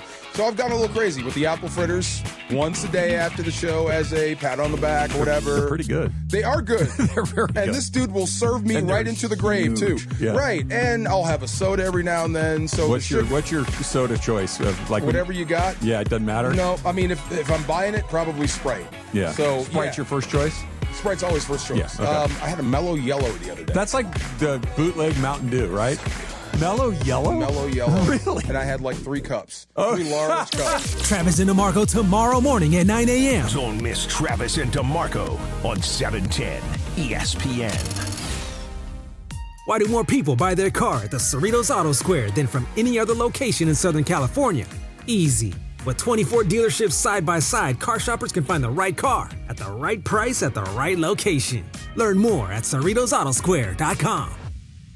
Adam Schefter here for Vivid Seats, your ultimate destination for all your sports and concert needs this summer. With a game-changing rewards program and an unbeatable selection of tickets, they make it easy for every fan to watch their favorite teams and players in action. Catch every home run and thrilling comeback in person from your favorite seat. Plus, every ticket is backed by a 100% buyer guarantee, giving you peace of mind with every purchase. Visit VividSeats.com or download the app today. Vivid Seats, the official ticketing partner of ESPN. Empower. Tim collects bobbleheads. A lot of bobbleheads. Baseball bobbleheads. Race car bobbleheads. Little chihuahua bobbleheads. He's got an entire room strictly for bobbleheads. Does he need them? No. Is his wife mad about it? A little. But Tim works with Empower, and he got good at money, so he can be a little bad. Ooh, horse bobblehead. Classy, Tim. Empower. Invest well, live a little. Start today at empower.com. 710 ESPN. And it is time for Game of Games on the #1 sports radio show in LA, Mason and Ireland. Game of Games. Game of Games presented by CallJacob.com. Call Jacob. Everyone loves a fighter, but in this town, winning matters, especially after an accident. So remember, anyone can fight, but CallJacob.com is here for you when you need a big win. After an accident, go to CallJacob.com or call 844-24-JACOB. That's 844-24-JACOB. We got the jingle. Call Jacob. Thank you. Game of Games time. Take it away, Mace. All right, no Mace today, but Momo. Ramona Shelburne's in for Mace, and it's time for Game of Games. It's my game today. 4 players, Brian Cohen, Emily Hebel, Ramona Shelburne, and from the afternoon show, our friend DeAndre Hawkins. Now, D, I'm told that when Emily asked you to play, you said, I don't think I can, I'm banned. I believe I did ban you, but I'm embarrassed that I cannot remember why. I think it's because we all refused to play because we were doing our show prep. You know, forget that's what it was. We're all banned. You guys were all banned. Afternoon show's all banned. Your ban's over. You're in today. Here we go. I'm back, baby. All right, here we go. The last major golf tournament of the year, the British Open, finished yesterday. Do any of the 4 of you know where it was played? British Open? Yeah, that's what I was. Yeah. What'd you say, England. That was my guess. Yeah. Scotland. D, do you know? I'm with the crowd. Is it Scotland? It was played at Royal Portrush in Northern Ireland. Oh, okay. A place I've been many times. So in honor of that, I have a quiz about the country of Ireland. Okay, Ireland doing Ireland things. Yeah. I'm going to do North Ireland history? Or? Yeah. All right, first question. What is the official national symbol of Ireland? Oh. A, the shamrock. B, the leprechaun. C, the harp. Brian, the harp? The harp. The P. HARP.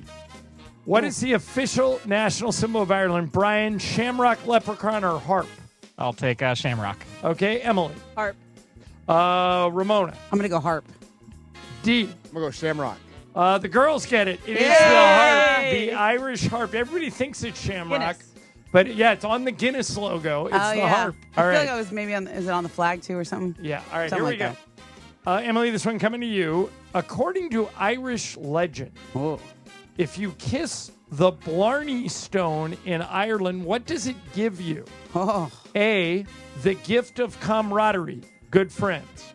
B, the gift of gab, good speech. Or C, the gift of fortune, good luck. Camaraderie, gab, or fortune? I'm going to go fortune. Okay, Ramona. Camaraderie. DeAndre. I'm going camaraderie as well. Brian. Fortune. Y'all missed it. It's the gift of gab.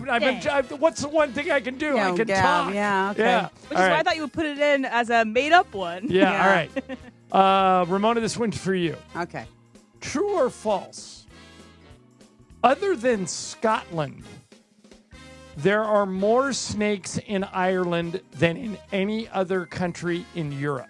Wait, read the first part of that. True or false? Other than Scotland? Other than Scotland, there are more snakes in Ireland than in any other country in Europe. Is that true or false? True. All right, DeAndre.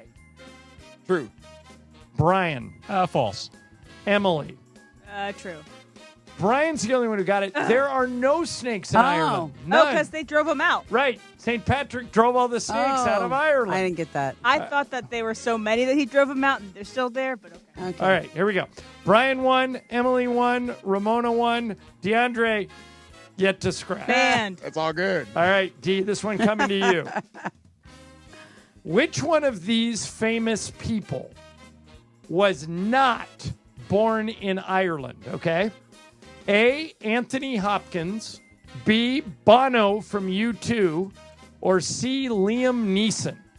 Anthony Hopkins, Bono, or Liam Neeson, which one of those three? Two of them were born in Ireland, one was not. Which one was not? We'll go Anthony Hopkins. Okay, Brian. Liam Neeson. Emily. Give me Hopkins. Ramona. Give me Hopkins. It is Anthony Hopkins. You guys know He's a where sir. he was? He's a sir. He Sir was Anthony born Hopkins. in Wales. Yeah. Where Catherine Well- Zeta-Jones was born. And Ah. Michael Sheen, yeah. Okay, so the score is Emily 2, Ramona 2, DeAndre 1, Brian 1. Next one. We're going back to Brian. True or false, Brian?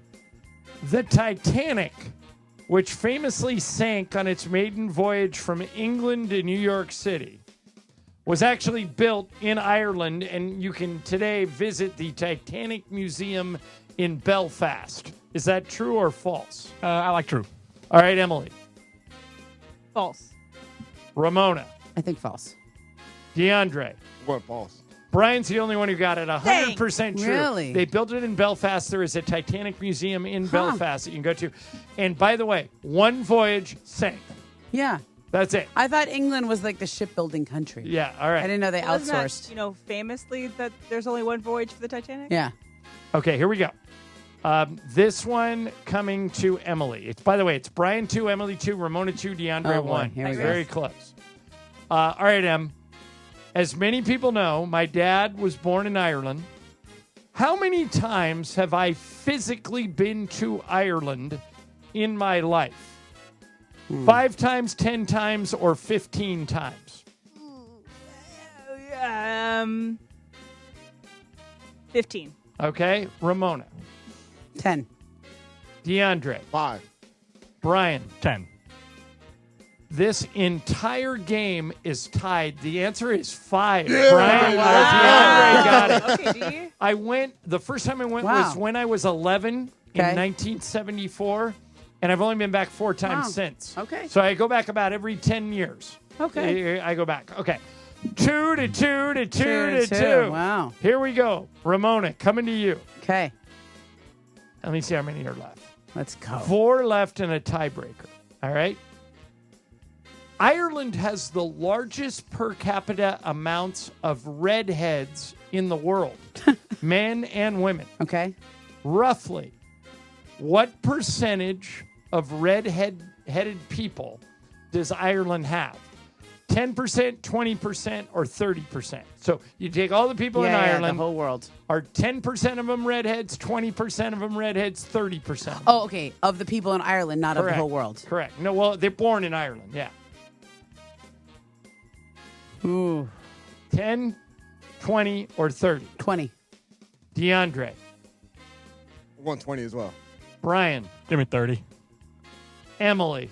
I'm just going to try to diverse it up a little bit. 10.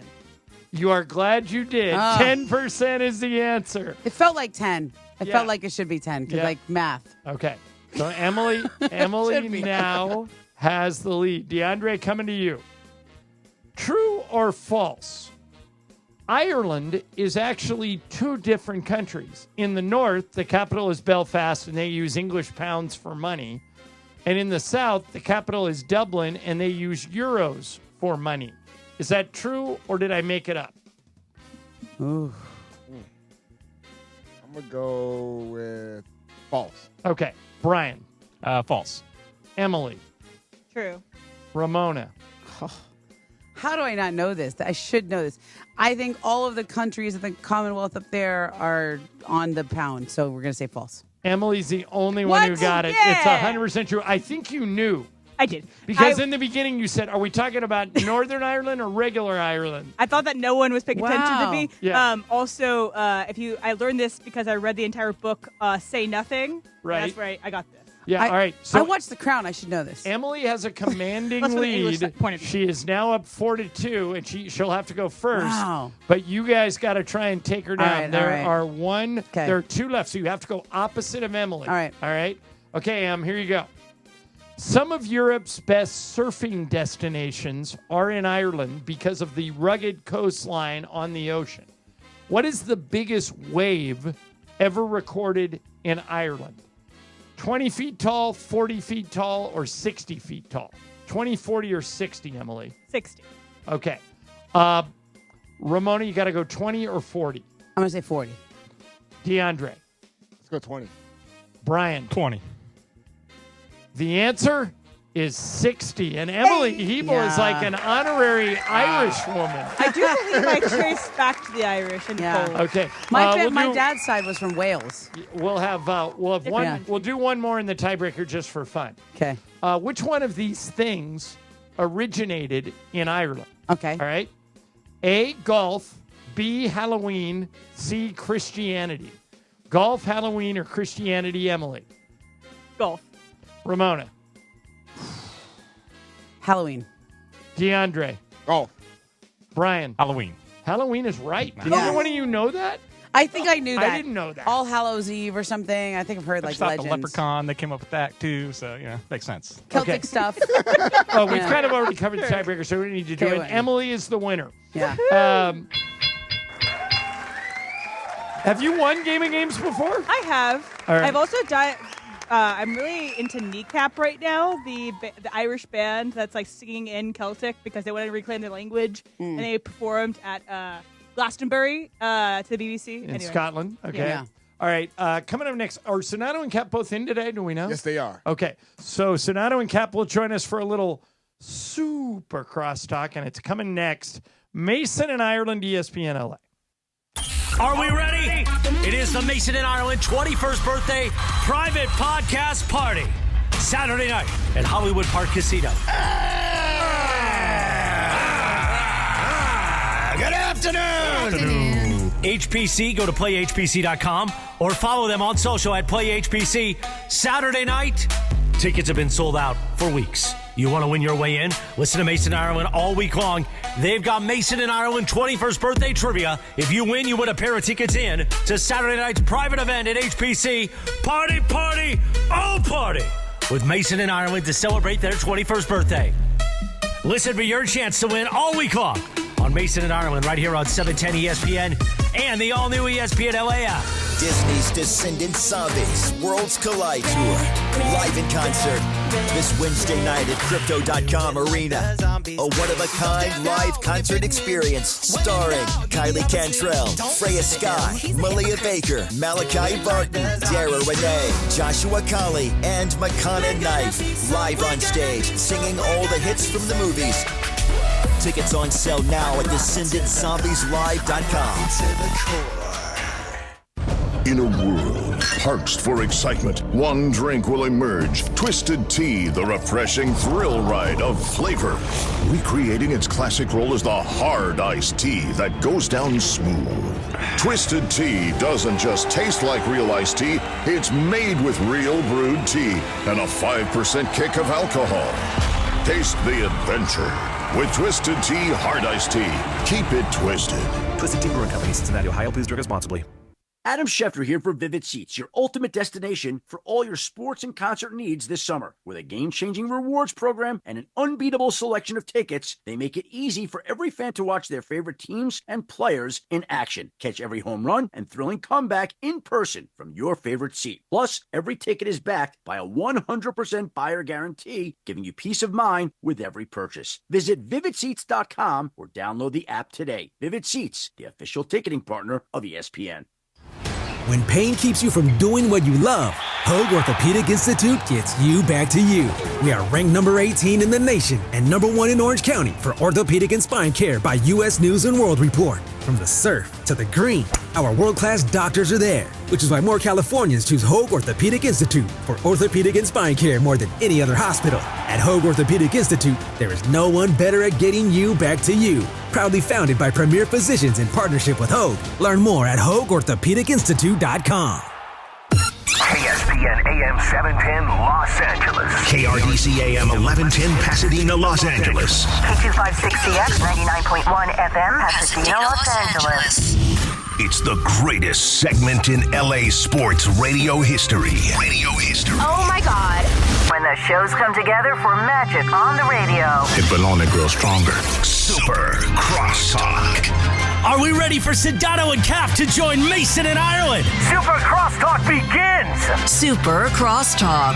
Presented by Coors Light. Coors Light. Made to chill. It's time for Super Crosstalk. It is time for Super Crosstalk. Sedano and Cap joining the program. Cap, I'm doing this just for you. Woo, woo, woo. All right. It's F-It Monday. George, are you 100% recovered from what was ailing you a week ago? I was, but now I've got what we call Vegas. Oh, I've had it many times, my friend. Yeah. Hey, I saw you doing the trophy. George was working Summer League for ESPN TV, and I saw you doing the trophy presentation. Mm-hmm. Was that Chris Gent you handed the trophy to? I did. Yes, it was Chris Gent. Great guy. He was Great dude. Darvin Ham's lead assistant when Darvin coached for 2 years on the Lakers. I always thought Chris should be a head coach, and maybe will be one day. He might be. In the NBA. Ramona and I were talking earlier, you guys. What do you think about teams that make a big deal about winning Summer League, like do a champagne celebration? And they got those rings this year, right, and George? Raise a banner. The rings started in 2021, I believe. Oh, okay. Yeah. But you remember one year, George, the Sacramento Kings raised a Summer League banner. Wow. They did. I do remember that. I always think it's overkill because most of the guys that win the Summer League title for you won't be on your roster when the season starts. Well, but a good chunk of them will probably be on your G League roster. Yeah. Though. So that's a nice way to build a little continuity. So I kind of get it, like for those guys. But that does show what your franchise has been, certainly historically, if you're celebrating those. You know. Can I just ask a question, though? Yeah, absolutely. What's a more prestigious banner to hang? The in-season tournament championship? Cappy. This is a great question. George? I mean, because here's the thing. We might laugh at Sacramento or we might ridicule Charlotte, but if you're the Hornets, I mean, man, you haven't won anything in years. So to celebrate a Summer League championship is like progress. I mean, when was the last time Charlotte was good? Like Grandmama and Alonzo Mourning? Probably. Yeah. But, Cap, I think the answer to your question is, well, part of it lies in semantics. The NBA made the Lakers hang the in-season tournament banner. They were given no choice. That's right. If it was up to the Lakers, they would have passed on doing that. But the NBA said, we're trying to turn this into something. We need you. You win the first one. If you put one up, then everybody will follow. And if you don't, nobody will. So that was part of it. And number two, George, I would argue that it's more meaningful to win the in-season tournament only because those are actual NBA players. So since you are now part of the Ball Knowers Club, Cappy, okay, I got a question for you. Okay. Wait, real quick. Can I just answer John's question real quick? Okay, yeah. Sorry. And John, what I would say is this. Look at Indiana. They played the Lakers in the in-season tournament. That year, they end up getting to the conference finals. You can make the case that, hey, they got there because of injury or whatnot, or to the other team and to their opponents, but they still got there. And then the year after that, they get to the finals. Yeah. So I do think there is some merit to the in-season tournament. Okay. Cappy and Yes, George, birthday girl. don't help him, okay? Okay. Who are the two teams that played in the in-season tournament final this year, and who won? Oh, I mean, yeah, I was there. So I know, George, you can't help. Oh gosh, I wish I could remember. Come on, that. Cappy. All right, you ready? Yeah. I believe. I believe in you. Don't Come on, believe in Cappy. me. Let's go. No, Don't believe in one. me. He Do just not said believe it in 2 me. minutes ago. Do not believe in me. I don't know if you know who won this year. No, Not I last don't year. know. I don't know. You want a hint? Yeah, I do. One of them was in the finals. Okay, I'll give you a hint. Can I give him a hint? Yeah. Sure. No, Ramona, it's your game. Can I give him a hint? I already gave him one hint. All right, so if you gave me a hint they were in the finals, I'll One take of them Oklahoma was. City. Very good. Okay. Did they Okay, win? that was one. Yeah, there you go. Did Oklahoma City win? Just for the sake of the way you're asking, I'll say no. Okay, Very good. Look at that, Cappy. Deduction. Very good. All right, deducing, that's Cappy. good. Yeah. That's Now good. tell All me- right. all right, give me a hint. Who Now, they play. George, you can do the next one. I can give him the next hint? Yeah. Oh, he's going to nail this now. Ready? Oh, Yeah. okay, go ahead. Hold on. It's a failure, Eric. Oh, okay. It's not a got it. failure, Eric. Okay, got it. So I got Milwaukee. All There right. you Yeah. go. I was going to say Darvin Ham 2 for 2. Okay, that would No, have but gotten do you there. know? But that's a drop on our show. Giannis Yeah. saying it's not a Right. failure, Eric. Yeah. And Right. Milwaukee beat them. Yeah. Yeah. And They bullied them. Yeah, and then nobody took the blueprint that they left when Oklahoma City made the playoffs. Yeah. I know. Well, and here's the thing. OKC in that game shot terribly Terrible. from three, which they're capable of. Yeah. But, yeah, they bullied their ass for sure. Momo, you just called me a ball knower, and I want you Yeah. to know something. I'm so flattered Yeah. to get a title like that from someone like yourself. However, George this past weekend, I think it was on Friday or maybe it was Thursday, George and Mike Trudell posted a picture from Summer League. Oh, yeah. And the Cappy FOMO pictures, we like to call it. Right, and they posted this picture, and the caption was "ball knowers." Right? Yeah, I saw that. So on Friday, at opening day at Del Mar, Beto and I took a picture together, and I replied with "horse knowers." There you go. Which Yeah. I don't know that anybody really kind of got what I was going for. So, hey, Cap, But I'm I was glad, trying, George. I'm glad you brought this up. I didn't know it was opening day at Del Mar on Friday, but over the weekend I was flipping channels while I was working on some stuff, and I came across the movie Seabiscuit. Mm-hmm. And for people to know this story, Seabiscuit and Man of War during the War Admiral and Seabiscuit were the two biggest horses on the planet. They had a match race, and it was like the biggest thing going. 40 million people watched it. You can go down the rabbit hole on it. Cap, why don't we have those anymore? Why don't we have like the two fastest horses do a match race and we all watch and we all bet on it? Why isn't that a thing? I don't know. It's a great idea. You know, a couple of years ago, when my business partner in the Great Friend Stables, when he was the chief marketing officer at Del Mar, he did something similar to that, John. He did a Battle of the Sexes one-on-one race. So he took Mike Smith, and I'm just trying to recall if it was definitely Mike Smith, who's been like a Triple Crown winner with American Pharoah, and he put him on a horse, and then Chantal Sutherland was her name. And Chantal was like the most famous female jockey because besides being a really good rider, she also was very attractive, and she had like a lot of like photo shoots, modeling kind of stuff. And they did a Battle of the Sexes mano-a-mano race that you could bet on. But that's a great idea. Take the two best horses and go toe-to-toe. Yeah, I love that idea. And people got it was during the Depression, so people needed something, and they got captivated by it. And by the way, War Admiral was a huge favorite. And the guy who owned War Admiral... Man of War or War Admiral? Man of War was War Admiral's dad. Okay. So War Admiral was the Horse of the Year Triple Crown in 1937. Next year, Seabiscuit came along, and Seabiscuit had like a good record, but not a great record, but was just super fast for about a year.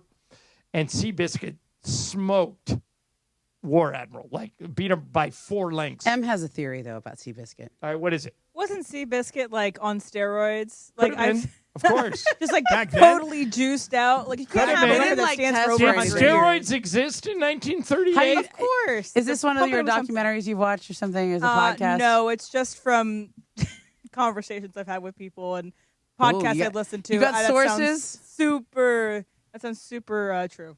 That's a rabbit hole. Okay. Sedano, the best player you saw at Summer League in person was who? Oh, Trey Johnson. I thought he was the most impressive player. I think he's like NBA ready right now. And who has him? Who drafted him? Washington, the Wizards. Like he's okay. and like he is like Devin Booker, Ray Allen, cool. Bradley Beal kind of player. Like he's really good.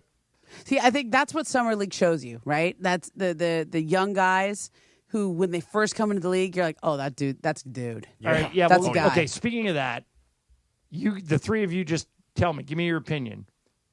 As a Laker guy, how worried should I be that Dalton Knecht stunk? Let me tell you something, John. There is a level of concern because if you're a second-year player, you go to Summer League, you should be dominating. Yes. Okay, and dominating in a game or two, maybe 3 max. They're like, that's it, he's done. Like we're sitting like him Cooper the rest Flag of the way. did, yeah. Mm-hmm. And they're not playing any defense in Summer League either. Well, he's not playing defense ever. I know. But it's part of his problem. But in other words, like he's a shooter, he's a scorer. Like this shouldn't. There's not. You don't have NBA defenders on you right now. Oh no, agreed. Now I will say this: in Summer League, you get a lot of like those defensive specialists, right? So I will say he's seen good defenders. I think the biggest thing at Summer League that where you see the thing that it lacks the most is the offensive skill. I think there's a lot of guys there that can defend pretty well. And very like at least the way the teams get made up, like teams are always looking, Momo, for like cheap 3-and-D players. Mm-hmm. So like a lot of the G League teams have a ton of those guys who are like great defenders, and they're just all hoping one of them pop with their shots. Yeah, the Lakers thought they had one with Darius Baisley, and then he blew out his Achilles. Oh, man, John, I was doing that game. It was so awful. We were in the middle of an interview. We were interviewing Byron Spruell, who's like the rules league guy. Rules guy, right, yeah.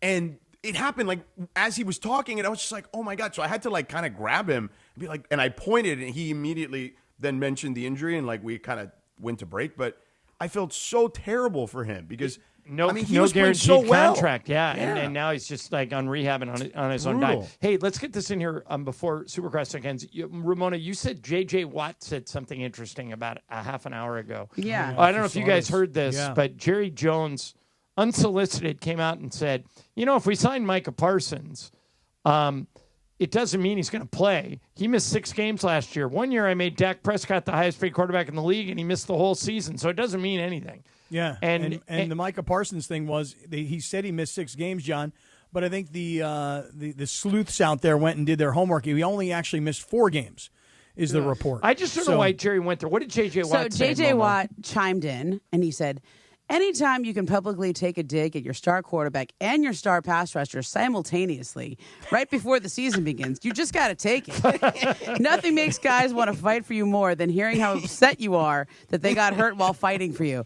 That then was retweeted by Micah Parsons. Wow. Nice. Well, as always, Yeah, we listen, got a Jerry, little drama in listen, Dallas. be careful, Momo. Cappy will fight you for Jerry Jones. He loves himself some Jerry. Cap, I do too.